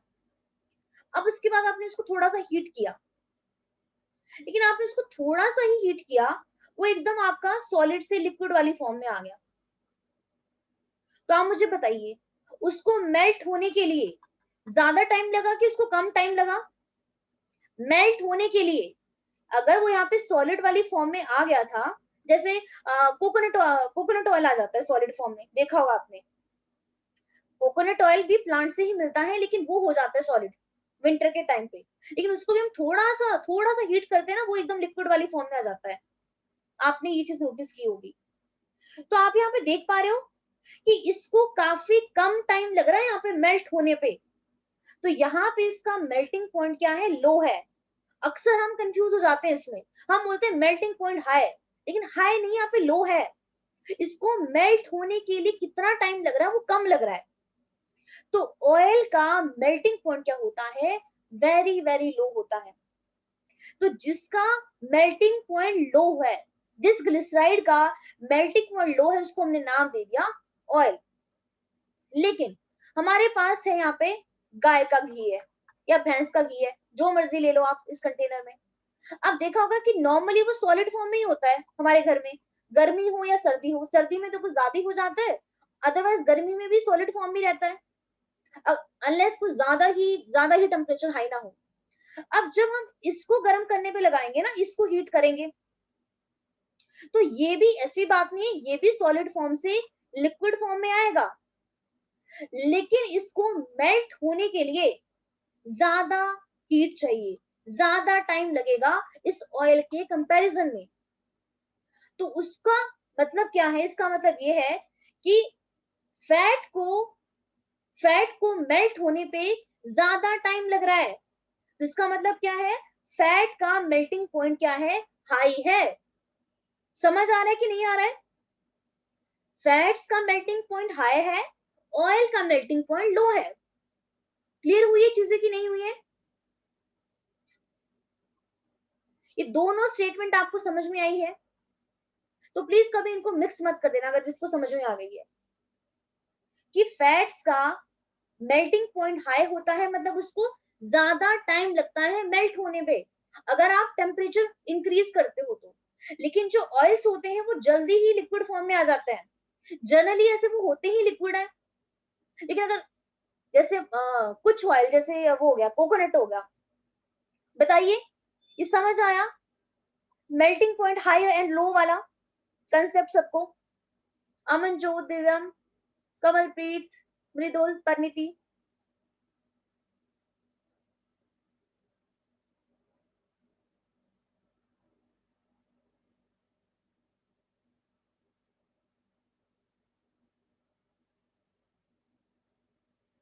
दिव्यम, आपको समझ में आया? आगे चलो, अच्छी बात है। अब यहाँ पे देखिए, यहाँ पर वही बात लिखी गई थी। यहाँ पे क्या लिखा था कि they can be monoglyceride, diglyceride, triglyceride, these are also called fats. इनको फैट भी बोलते हैं, इनको ऑयल भी बोलते हैं, based on the melting point. किसके बेसिस पे बोलते हैं? मेल्टिंग पॉइंट के बेसिस पे बोलते हैं। अब यहाँ पे देखिए, ये वाली लाइन लिखी गई है, बस इतनी सी लाइन है। क्या वो बोल रहा है कि जो ऑयल है, oils have lower melting point. NCERT में एग्जांपल दिया गया है जिंजेली ऑयल। जिंजेली ऑयल बोलते हैं तिल के तेल को, जो सीसैम ऑयल होता है ना, उसके तेल को बोलते हैं जिंजेली ऑयल। लेकिन एनसीईआरटी में ओनली जिंजेली ऑयल ही बताया गया है, बस और कुछ नहीं बोला उन्होंने आगे। तो ऑयल्स का मेल्टिंग पॉइंट लो होता है, इसीलिए वो क्या रहते हैं, hence remain as oil in the winter. Winter में भी ऑयल फॉर्म में रहते हैं वो। समझ आ रहा है आपको? मतलब वो आपके सॉलिड नहीं होते हैं, सॉलिड हो गया तो हम इसको फैट बोलते हैं।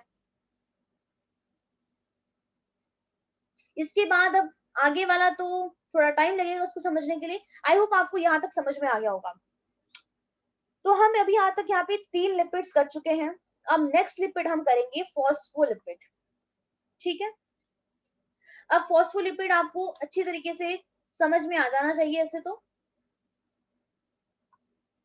अगेन, अगर भूल चुके हो कुछ भी तो दोबारा एक बार रिवाइज करवा देती हूँ। लिपिड्स हमने स्टार्ट किए थे, सबसे पहले हमने किया था फैटी एसिड, फिर हमने किए थे ग्लिसरॉल, थर्ड में हमने किया फैटी एसिड प्लस ग्लिसरॉल, जिनको हमने बोल दिया ग्लिसराइड। अब हम फोर्थ कैटेगरी करने वाले हैं, जिसमें क्या होगा, अब देखिए फोर्थ कैटेगरी क्या है। फोर्थ कैटेगरी है जिसमें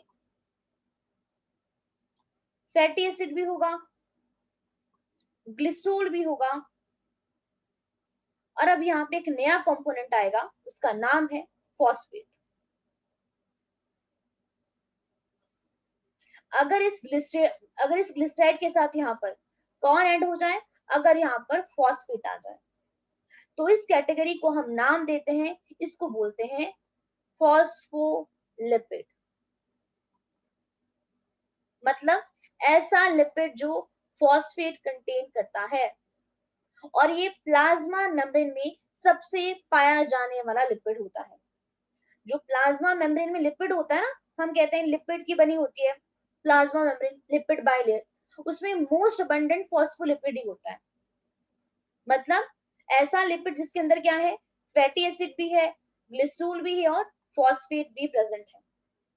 और कई बार क्या होता है, जो ये फॉस्फेट है ना, इसके साथ कुछ ऑर्गेनिक कंपाउंड भी लगे होते हैं,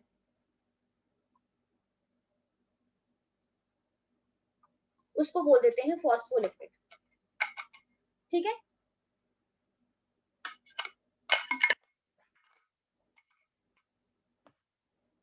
स्टार्ट करते हैं फिर फॉस्फोलिपिड को। अगर फॉस्फोलिपिड हो गया, फिर आज हमारा लिपिड खत्म हो जाएगा, नहीं तो फिर कल के लिए बांध जाएगी। फिर कल तो अक्षरा की क्लास है भी नहीं। तो यहाँ पे देखिए, अब मुझे लगता है कि आपको यहाँ पे कोई भी कंफ्यूजन नहीं होनी चाहिए। जब हमने आपका सेल वाला चैप्टर किया था, तो हमने वहां पे लिपिड्स कुछ ऐसे बनाए थे, सबको याद है? इस तरीके से बनाए थे। उस टाइम मैंने आपको बताया था कि ये इसका हेड पोर्शन होता है, और ये दो जो आपको नजर आ रही है इसका टेल पोर्शन होता है, और प्लाज्मा मेम्ब्रेन में इस तरीके से प्रेजेंट होते हैं। तो आपको समझ आ रहा है ये क्या है? ये जो आपको गोला गोला सा नजर आ रहा है, और ये दो टेल नजर आ रही है, ये लिपिड्स ही है। देखिए, अब यहाँ पे वन बाय वन समझना है स्ट्रक्चर को बड़े ध्यान से। नहीं तो एक काम करती हूँ, ड्रॉ करके भी समझा सकती हूँ। चलो पहले इसको ड्रॉ करके समझाती हूँ आपको। फिर आपको ज्यादा अच्छे से समझ में आएगा। अब फॉस्फोलिपिड कैसे बनता है? पहली बात तो फॉस्फोलिपिड में क्या क्या होगा? अगेन फैटी एसिड, ग्लिसरॉल और फॉस्फेट। अब सबसे पहले यहाँ पे लिख लीजिए सेंटर में ग्लिसरॉल।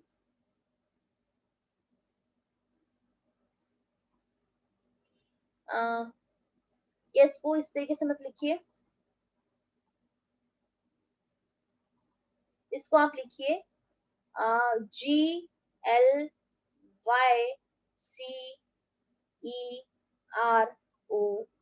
हो गया ग्लिसरॉल, ये आ गया ग्लिसरॉल। अब आप सबको पता है कि ग्लिसरॉल के पास कितने कार्बन होते हैं? ग्लिसरॉल के पास होते हैं टोटल कितने कार्बन? 3 कार्बन।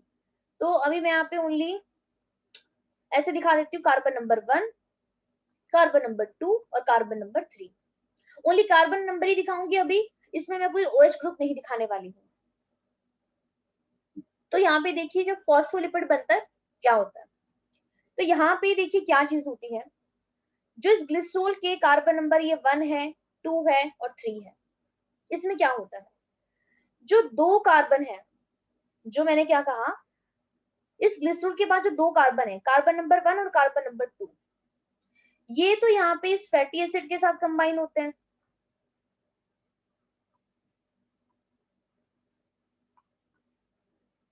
अब आप मुझे खुद ही बताइए, जब ये ग्लिसरॉल का कार्बन नंबर 1 और कार्बन नंबर 2 इस फैटी एसिड के साथ कंबाइन होगा, तो यहाँ पे कौन सा बॉन्ड बनेगा? आंसर दीजिए, कौन सा बॉन्ड बनेगा यहाँ पे?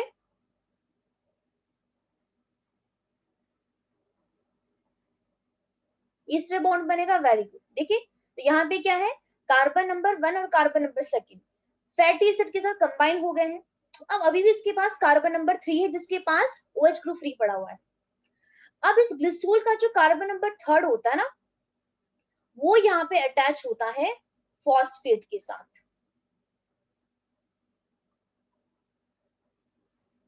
तो होगी तीनों चीजें फॉस्फोलिपिड में, 2 फैटी एसिड, 1 फॉस्फेट। अब कहानी यहीं पे खत्म नहीं होती है। जनरली तो क्या है कि इस ग्लिसरॉल ही देखिए अटैच है फैटी एसिड के साथ और ग्लिसरॉल ही अटैच है फॉस्फेट के साथ। तो ध्यान रखना, फॉस्फेट जो है वो फैटी एसिड के साथ अटैच नहीं होगा, वो अटैच होगा ग्लिसरॉल के साथ। अब ये जो फॉस्फेट है ना, कई बार या मेजॉरिटी ऑफ, एक्चुअली कई बार नहीं, मेजॉरिटी ऑफ, इस फॉस्फेट के साथ भी क्या होता है, अगेन कोई भी कंपाउंड अटैच होता है, कोई भी और कंपाउंड। नॉर्मली हम उस कंपाउंड को R ग्रुप बोल देते हैं। अब हम उसको R ग्रुप क्यों बोलते हैं? जैसे हमने फैटी एसिड किए ना, फैटी एसिड कितने टाइप के होते हैं, जैसे हमने 2 ही फैटी एसिड किए हैं, एक हमने किया है पाल्मिटिक एसिड और एक हमने किया है अरेकिडोनिक एसिड। तो फैटी एसिड के टाइप हो गए ना बहुत सारे, एग्जाम्पल हो गए। उसी तरीके से फॉस्फोलिपिड के भी ना बहुत सारे टाइप होते हैं। आपके एनसीईआरटी में ओनली एक ही फॉस्फोलिपिड दिया है जिसका नाम है लेसिथिन। क्या नाम है फॉस्फोलिपिड का? नाम है लेसिथिन। तो अब देखिए इस फॉस्फोलिपिड को लेसिथिन किसने बनाया?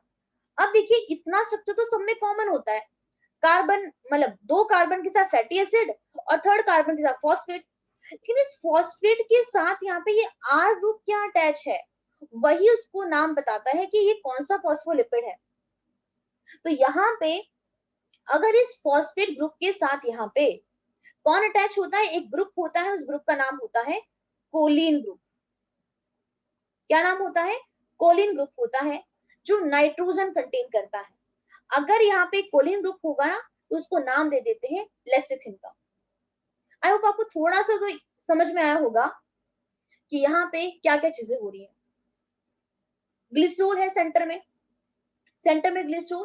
ग्लिसरॉल के 2 कार्बन फैटी एसिड के साथ, 1 कार्बन फॉस्फेट के साथ, और आगे फॉस्फेट किसी R ग्रुप के साथ, जो ये डिफाइन करता है कि वो फॉस्फोलिपिड कौन सा है। अब एक बार मैं आपको स्ट्रक्चर दिखा देती हूँ, उसके बाद फिर यहाँ पे ड्रॉ करके दिखाऊंगी कि इसको ड्रॉ कैसे कैसे करना है। तो यहाँ पे देखिए, सबसे पहले आप इस स्ट्रक्चर को देखिए, ये सबसे पहले सेंटर में इसको नोट कर लीजिए, ये वाला जिसको मैं यहाँ पे हाईलाइट कर दूं, ये नजर आ रहा है आपको, ये CH2 CH CH2, ये ग्लिसरॉल ही है ना, सबको दिख रहा है? तो चीजें दिखनी शुरू हुई है, बताइए। ये ग्लिसरॉल के ही 3 कार्बन है बीच में, CH2 CH CH2। अब देखिए, कार्बन नंबर 1 और सेकंड यहाँ पे दिख रहा है, ये इसका इसका ग्लिसरॉल का ही ऑक्सीजन है ये। यहाँ पे देखिए, इस फैटी एसिड के कार्बोक्सिल ग्रुप के साथ कार्बन डबल बॉन्ड ओके, देखिए इससे बॉन्ड बना रहे हैं और इधर 2 चेन दिखाई गई है, एक है सैचुरेटेड और दूसरी है अनसैचुरेटेड। सैचुरेटेड में देख पा रहे हो, कार्बन कार्बन के बीच में सारे सिंगल बॉन्ड है, अनसैचुरेटेड में बीच में डबल बॉन्ड आ गया है, जिसकी वजह से यहाँ पे देखिए किंक आ गया है, टेढ़ी हो गई चेन।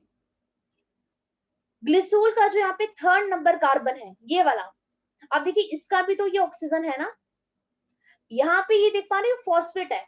फॉस्फेट क्या होता है, यहाँ पे मैं दिखा दूं आपको, सेंटर में फॉस्फेट होता है और इसके अगल बगल में 4 ऑक्सीजन होते हैं, 4 ऑक्सीजन होते हैं।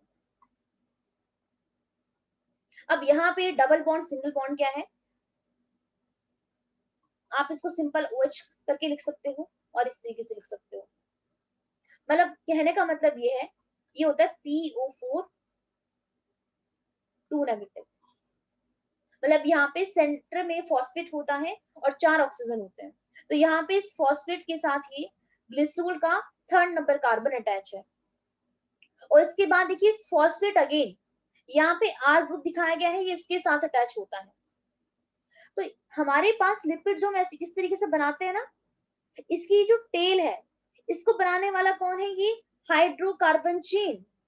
लेकिन इसका जो ये हेड वाला पोर्शन होता है ना, इस हेड वाले पोर्शन में सारी चीजें होती हैं, ग्लिसरॉल हो गया, फॉस्फेट हो गया और यहाँ पे ये कार्बोक्सिल ग्रुप भी हो गया जो इधर बॉन्ड बना रहा है। अगर अभी भी समझ में नहीं आया है तो आप देखो, यहाँ पर भी देख सकते हो उसको, यहाँ पे पूरा दिखाया गया है, ये लेसिथिनिया जो आपके एनसीईआरटी के अंदर मेंशन है। अब ये देखिए, glycerol carbon number 1, carbon number 2, carbon number 3, ये ग्लिसरॉल है। ग्लिसरॉल का कार्बन नंबर 1 और कार्बन नंबर 2 यहाँ पे देखिए, ये नजर आ रहा है, ये और ये क्या है, दीज आर फैटी एसिड। ये वाला कार्बन नंबर 2 वाली देखिए, ये हमारे पास सैचुरेटेड फैटी एसिड है और ये वाली देखिए यहाँ पे डबल बॉन्ड आ गया है, मतलब अनसैचुरेटेड। देखो यहाँ पे ये किंक भी दिखाया गया है और ये स्ट्रेट दिखाई गई है। इसके बाद ये देखिए, कार्बन नंबर 3 यहाँ पे किसके साथ अटैच है, ये अटैच है फॉस्फेट ग्रुप के साथ। फॉस्फेट के बाद ऊपर फॉस्फेट देखिए किसके साथ अटैच है, एक R ग्रुप। R ग्रुप यहाँ पर कौन है, कोलिन है। कोलिन क्या कंटेन करता है, मैंने कहा था नाइट्रोजन कंटेनिंग होता है। कोलिन क्या होता है, सेंटर में नाइट्रोजन कर दो, 3 मिथाइल ग्रुप लगा दो, 1 2 और 3, साथ में यहाँ पे इथाइल लगा दो, CH2 CH2। यहाँ पे देखिए, CH2 CH2 सेंटर में नाइट्रोजन और 3 मिथाइल ग्रुप, तो ये बन गया हमारा फॉस्फोलिपिड। आई होप आपको ये समझ में आया होगा। नहीं समझ में आया कोई बात नहीं, मैं ड्रॉ करके दिखाती हूँ। लेकिन एनसीईआरटी में देखिए, ये वाला डायग्राम दिया गया है लेसिथिन का, जो फॉस्फोलिपिड है। अगर मैं इसको समझाने की कोशिश करूं तो देखिए, आपको ये वाला स्ट्रक्चर ना ट्राइग्लिसराइड से ही आ जाएगा, कुछ भी करने की जरूरत नहीं है। जो ट्राइग्लिसराइड है ना, इतना स्ट्रक्चर तो देखो सेम ही है, फॉस्फोलिपिड का और इसका ट्राइग्लिसराइड का। इसको मैच कर लो आप, देखो CH2O C डबल बॉन्ड, ये देख लो यहाँ पे मैच कर लो। सेकंड नंबर कार्बन देखो CHO, ये तो सेम ही है ना, और यहाँ पे भी देख लो CH2O। लेकिन यहाँ पे देखिए, इसका जो 3rd नंबर कार्बन है, अब वो यहाँ पे किसके साथ अटैच हो गया है, कौन है ये है फॉस्फेट।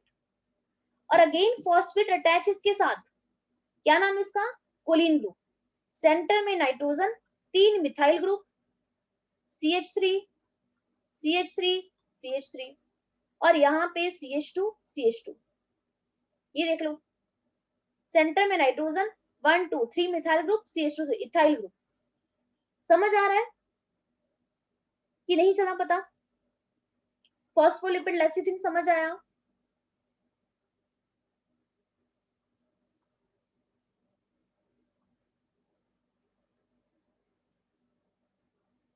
बताइए। चलो एक काम करती हूँ, मैं इसको ड्रॉ करके दिखाती हूँ आपको।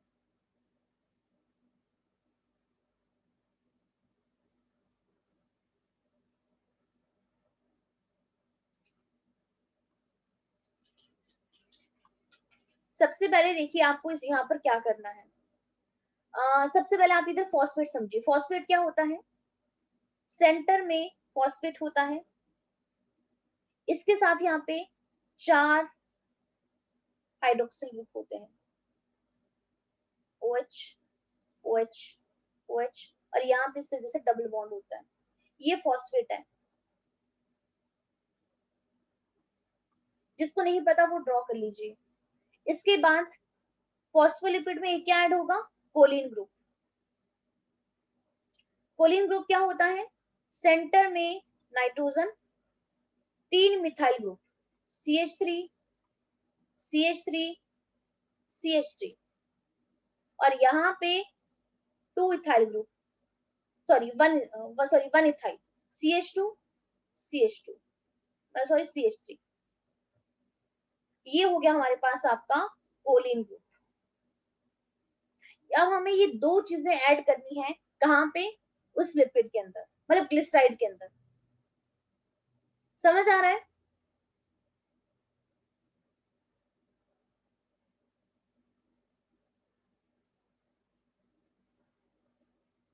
प्लीज पहले आप इसको नोट कर लीजिए यहां तक।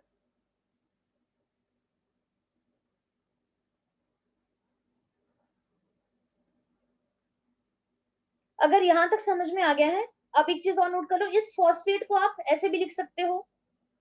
यहाँ पे मैं सेंटर में लिख रही हूँ, सेंटर में फॉस्फेट कर दो, डबल बॉन्ड O, यहाँ पे OH, यहाँ पर OH, यहाँ पे ऑक्सीजन कर दो।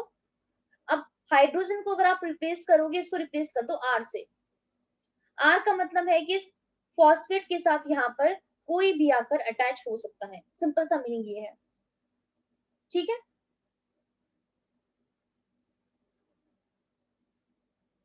अगर ये नोट कर लिया है तो मैं आगे बताना शुरू करती हूँ फिर आपको।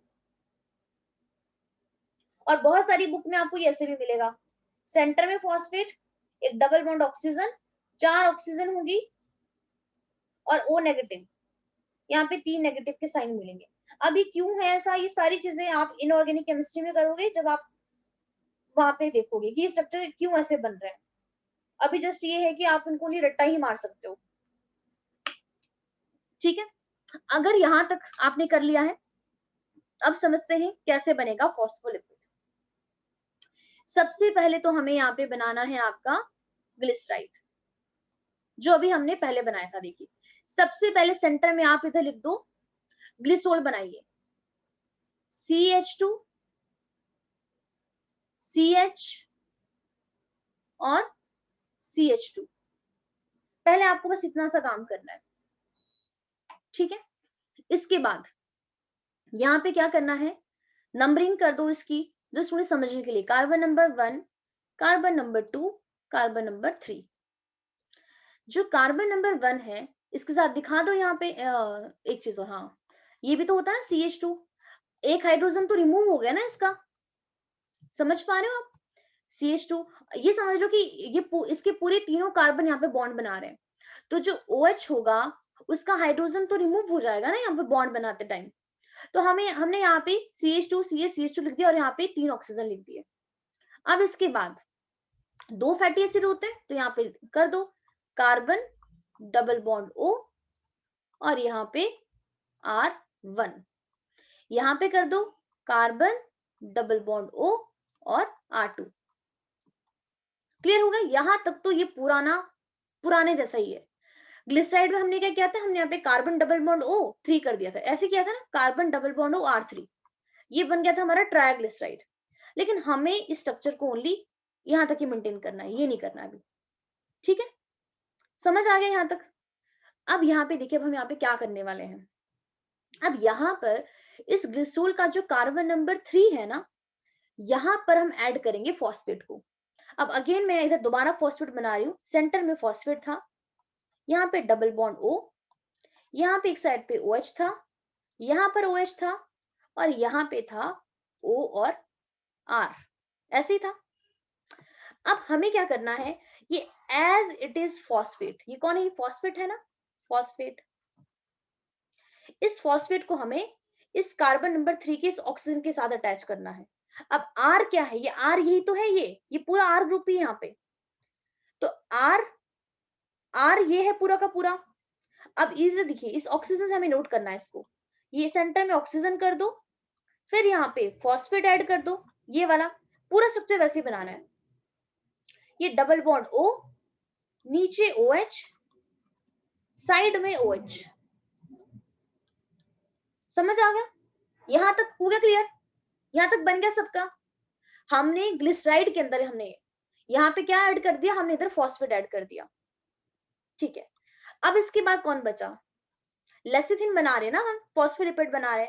अब उसमें क्या होता है, उसमें होता है हमारे पास कोलिन ग्रुप। अब क्या बनाना है हमें, अब पहले यहाँ पे साइड में लिख दो कोलिन क्या होता है। कोलिन होता है CH2, CH2 मतलब इथाइल, फिर यहाँ पे नाइट्रोजन, और इस नाइट्रोजन के साथ 3 मिथाइल ग्रुप, CH3, CH3 और यहाँ पे CH3। अब सबसे इंपॉर्टेंट चीज, अगर मुझे इस फॉस्फेट के साथ अगर इस कोलिन ग्रुप को जोड़ना है, तो यहाँ पे मुझे एक हाइड्रोजन को रिमूव करना पड़ेगा ना, क्यों, क्योंकि देखिए इस हाइड्रोजन के साथ मैं यहाँ पे मतलब अगर इस फॉस्फेट को जोड़ना है, मुझे इसको रिमूव करना पड़ेगा यहाँ पे। तो देखिए यहाँ पे क्या होगा, इस ऑक्सीजन के साथ यहाँ पे, या इसको इन दोनों में से किसी को भी, इस वाले को मान लो आप, यहाँ पे अब देखिए जो बॉन्ड बनेगा ना, वो इसके साथ भी बन सकता है, इसके साथ भी बन सकता है, जिस मर्जी के साथ बना लो, ठीक है। अब मान लेते हैं कि मैं इसके साथ बना रही हूँ ऊपर वाले के साथ, तो इसका हाइड्रोजन रिमूव कर दो। जैसे ही आपने इसका हाइड्रोजन रिमूव किया, उसका इस पूरे के पूरे कोलिन ग्रुप को यहाँ पे चिपका दो, कर दो यहाँ पे CH2, CH2।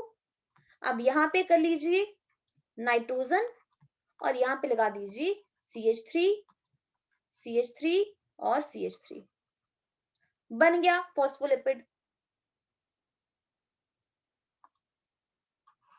ये देखिए फॉस्फोलिपिड बन गया, कुछ भी नहीं है इसके अंदर, देखिए बन गया है फॉस्फोलिपिड। और क्या नाम है इस फॉस्फोलिपिड का, इसका नाम है लेसिथिन, ठीक है। जिसके अंदर ये जो मैंने ग्रीन कलर से लिखा है, ये है इसके अंदर कोलिन ग्रुप। ये देखिए यहाँ पे ये फॉस्फेट है, ये जो मैंने ब्लू कलर से लिखा है ये फॉस्फेट है, यहाँ पे ये रेड कलर वाला ग्लिसरॉल है, और ये ऊपर ब्लू कलर वाला R1 R2 ये है, this are the fatty acid. समझ आ रहा है, अगर इसको मैं लिखना चाहूं तो यहाँ पे ये क्या है, दीज आर फैटी एसिड। ये क्या है यहाँ पे, ये है ग्लिसरॉल। ये क्या है, ये है फॉस्फेट, और ये वाला ये है कोलिन ग्रुप। समझ आया कि नहीं आया, कैसे बना है ये स्ट्रक्चर। अब ध्यान रखना, मैंने भी यहाँ पे आपको ये नहीं बताया, सारा प्रोसेस वही चलेगा। पहले सोचो, 2 फैटी एसिड आएंगे, ग्लिसरॉल आया, इधर ईस्टर बॉन्ड बना, फिर यहाँ पे फॉस्फेट आया, फिर दोबारा यहाँ पे बॉन्ड बना, ठीक है, इसके बीच में, फिर फॉस्फेट के बाद ये आया, तब ये कहीं जाके बॉन्ड बना।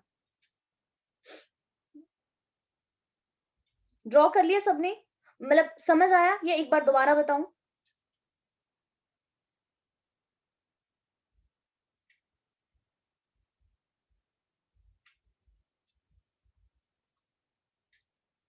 अंडरस्टूड।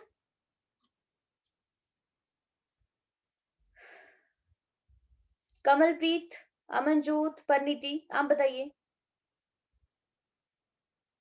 दोबारा बताऊं ये हो गया है।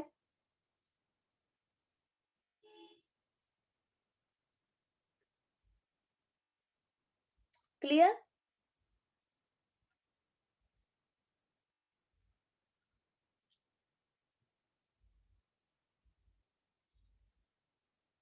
कमलप्रीत आप बताइए।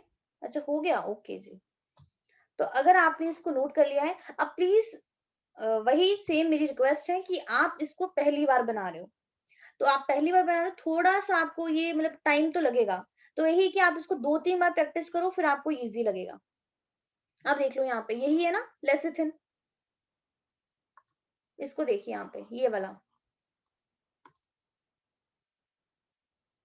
ये देखिए यहाँ पे, ये देखिए carbon number 1, carbon number 2, carbon number 3, ये देखिए R1 है, ये R2 है, यहाँ पे देखिए ये बीच में ये फॉस्फेट है, और यहाँ पे देखिए ये इसका कोलिन ग्रुप है, CH2 CH2, सेंटर में नाइट्रोजन और 3 यहाँ पे मिथाइल ग्रुप, तो ये बन गया फॉस्फोलिपिड लेसिथिन। तो हमने सारे स्ट्रक्चर कर लिए हैं, फैटी एसिड भी कर लिया है, मतलब पाल्मिटिक एसिड भी कर लिया, ग्लिसरॉल भी कर लिया, ट्राइग्लिसराइड भी कर लिया, और आपका लेसिथिन भी कर लिया।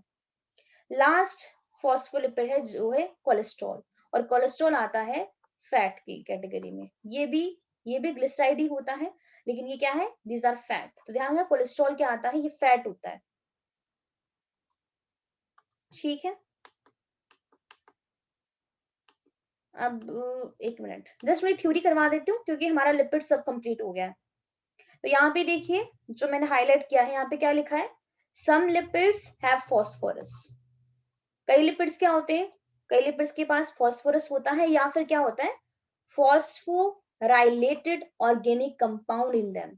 जो भी हमने कोलिन ग्रुप देखा वो ऑर्गेनिक कंपाउंड ही था, और उसके साथ क्या था, फॉस्फेट अटैच था, मतलब फॉस्फोराइलेटेड ऑर्गेनिक कंपाउंड, उसे कहते हैं फॉस्फोलिपिड। कहाँ प्रेजेंट होते हैं ये फॉस्फोलिपिड, सेल मेम्ब्रेन में। एग्जाम्पल है lecithin, lecithin is one example. इसके अलावा कुछ टिश्यू ऐसे होते हैं हमारी बॉडी में, स्पेशली द न्यूरल टिश्यू, जो हमारी न्यूरॉन्स होती है, उनमें लिपिड्स होता है मोर कॉम्प्लेक्स स्ट्रक्चर का। इसके अलावा कोलेस्ट्रॉल जो है, अभी अभी जो इसका मैंने स्ट्रक्चर आपको दिखाया वो एनसीईआरटी के अंदर है, एज इट इज आपको वो ड्रॉ करना मतलब मुश्किल ही आएगा, लेकिन उसको आइडेंटिफिकेशन के लिए आ सकता है।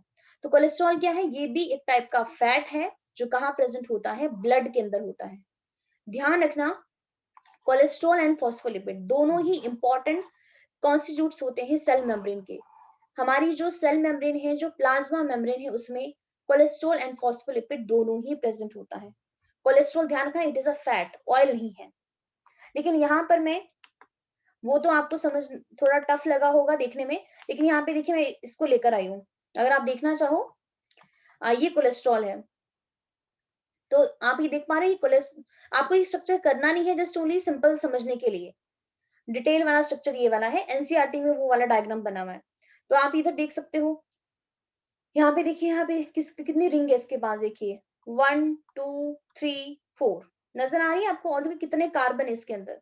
अगर आप काउंट करोगे टोटल यहाँ पे कोलेस्ट्रॉल के अंदर 27 कार्बन होता है, दिख रहे हैं 27 कार्बन, देखिए कार्बन नंबर 1 2 3 4 5, इसके बाद 6 7 8 9 10 एंड 11 12 13 14 15 16 17 18 और 19। एक चीज और, carbon number 18 and carbon number 19 क्या होता है, मिथाइल ग्रुप अटैच होता है। उसके बाद देखिए यहाँ पे 19 था, देन 20 21 22, हाँ एक चीज और, 21 पे भी मिथाइल होता है। एक्चुअली इसमें थोड़ा सा अभी मैं स्ट्रक्चर दिखाऊंगी, इसको बस नोट कर लो location. Carbon number 19, carbon number 18, मतलब 18 19 और 21, कौन कौन से, 18 19 और 21, इस पे मिथाइल और इवन 27, 18 19 21 और 27, ये क्या है, these are the methyl group. तो 3 4 5 6 और देखिए यहाँ पे मिथाइल ग्रुप है, तो ये एल्काइल साइड चेन है, तो ये कोलेस्ट्रॉल का स्ट्रक्चर है। लेकिन अगेन वही, आपको ये करना नहीं है, लेकिन इसका ध्यान रखना है कि हमारे पास, इसके पास के एक फ्री OH ग्रुप है, कोलेस्ट्रॉल के पास देखिए फ्री हाइड्रोक्सिल ग्रुप है, जो इसके कार्बन नंबर 3 में प्रेजेंट है, कार्बन नंबर 3 पे। तो ABCD आपको ऐसे कितने बॉक्स नजर आ रहे हैं, ये 5 बॉक्स नजर आ रहे हैं। टोटल कितने मिथाइल ग्रुप है, 4 मिथाइल ग्रुप है, और एक हमें OH नजर आ रहा है, ठीक है। अब एनसीईआरटी वाला डायग्राम देख लो बस, ओनली आइडेंटिफिकेशन के लिए अगर आ जाए। अब देखिए देखिए यहाँ पे OH ग्रुप नजर आ रहा है कोलेस्ट्रॉल का। ये कार्बन नंबर कौन सा था? कार्बन नंबर 3 था। उसके बाद देखिए ये देखिए, एक तो ये मिथाइल है, ये मिथाइल है। कार्बन नंबर किस किस पे था? 18 पे था, 19 पे था, 18, 19 और किस पे था? देखिए ये वाला भी, ये भी मिथाइल ही है। और देखिए ये दो दो मिथाइल ग्रुप है यहाँ पे, ये देखिए। ये समझ आ रहे हैं एक्चुअली? और नहीं समझ आ रहे होंगे ना, कोई बात नहीं, आप टेंशन मत लो। आपको मतलब ये जो चेन दिखाई गई ना, देखो ये देखिए कार्बन होते हैं, कार्बन कार्बन कार्बन कार्बन, ये भी कार्बन है। तो देखिए इस कार्बन के साथ यहाँ पे दो दो मिथाइल ग्रुप है लास्ट वाले के साथ। तो 1 2 3 4 5, 5 मिथाइल ग्रुप और एक OH ग्रुप। जस्ट ओनली आप ऐसे इसको क्रैमिंग ही कर लो कि 1 2 3 4, 4 रिंग होती है यहाँ पे। और उसके बाद 1 2 3 4 5, 5 मिथाइल ग्रुप होते हैं, एक OH होता है। क्योंकि इसके बारे में एनसीईआरटी में कुछ भी मेंशन नहीं है, लेकिन जस्ट ओनली बस स्ट्रक्चर दिया है, तो आइडेंटिफिकेशन के लिए आ सकता है। आप यहाँ पर भी देख सकते हो वैसे तो देखो अगर आप इस स्ट्रक्चर को देखोगे अब ध्यान से, समझ आ रहा है कुछ कुछ? ये देखिए 2 मिथाइल ग्रुप, एक ये वाला एक ये वाला, यहाँ पे 2, ये तीसरा, ये चौथा और ये पांचवा, 5 मिथाइल ग्रुप और एक अल्कोहल है। तो 18 19 21 26 और 27 यहाँ पे मिथाइल ग्रुप है। और ये कोलेस्ट्रॉल का स्ट्रक्चर है जो हमारी सेल मेम्ब्रेन में भी प्रेजेंट होता है। ये भी हमने कर ही लिया। इसको भी देखो अगेन देख लो, ये वही है, फॉस्फोलिपिड है।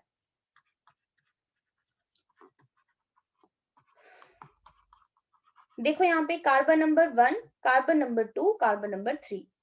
इस 1 के साथ ये देखिए ये कौन है? सैचुरेटेड फैटी एसिड, मतलब फैटी एसिड की चेन है। For example palmitic acid. उसके बाद देखिए कार्बन नंबर 2, यहाँ पे डबल बॉन्ड आ गया है, मतलब ये अनसैचुरेटेड फैटी एसिड है, फॉर एग्जांपल ऑयलिक एसिड। और कार्बन नंबर 3 देखिए इस ग्लिसरॉल का, ये ग्लिसरॉल ही है। यहाँ पे कौन अटैच है? यहाँ पे देखिए फॉस्फेट आ गया है। और इस फॉस्फेट के साथ यहाँ पे एक्स लिखा है। एक्स का मतलब है कुछ भी हो सकता है। हमने वहां पे एक्स पे क्या लगाया था? हमने एक्स पे लगाया था CH2 नाइट्रोजन, और यहाँ पे लगाया था मिथाइल, मतलब कोलिन ग्रुप लगाया था हमने यहाँ पे, जिसकी वजह से वो बन गया था लेसिथिन। ठीक है, तो ये बन गया ग्लिसर। हाँ, फॉस्फोलिपिड को हम ना ग्लिसरोफॉस्फोलिपिड भी बोलते हैं, ध्यान रखना। इसको ग्लिसरोफॉस्फोलिपिड भी बोलते हैं क्योंकि इसमें ग्लिसरोल होता है प्रेजेंट। तो हमारा लिपिड हो गया है कंप्लीट। समझ में आ गया आपको? तो लिपिड्स पोर्शन डन हो गया है। अब कल से हम आपके कार्बोहाइड्रेट स्टार्ट करेंगे। फिर कल मतलब अब नेक्स्ट क्लास होगी आपकी मंडे को। एक चीज मैं आपको और बता दूं,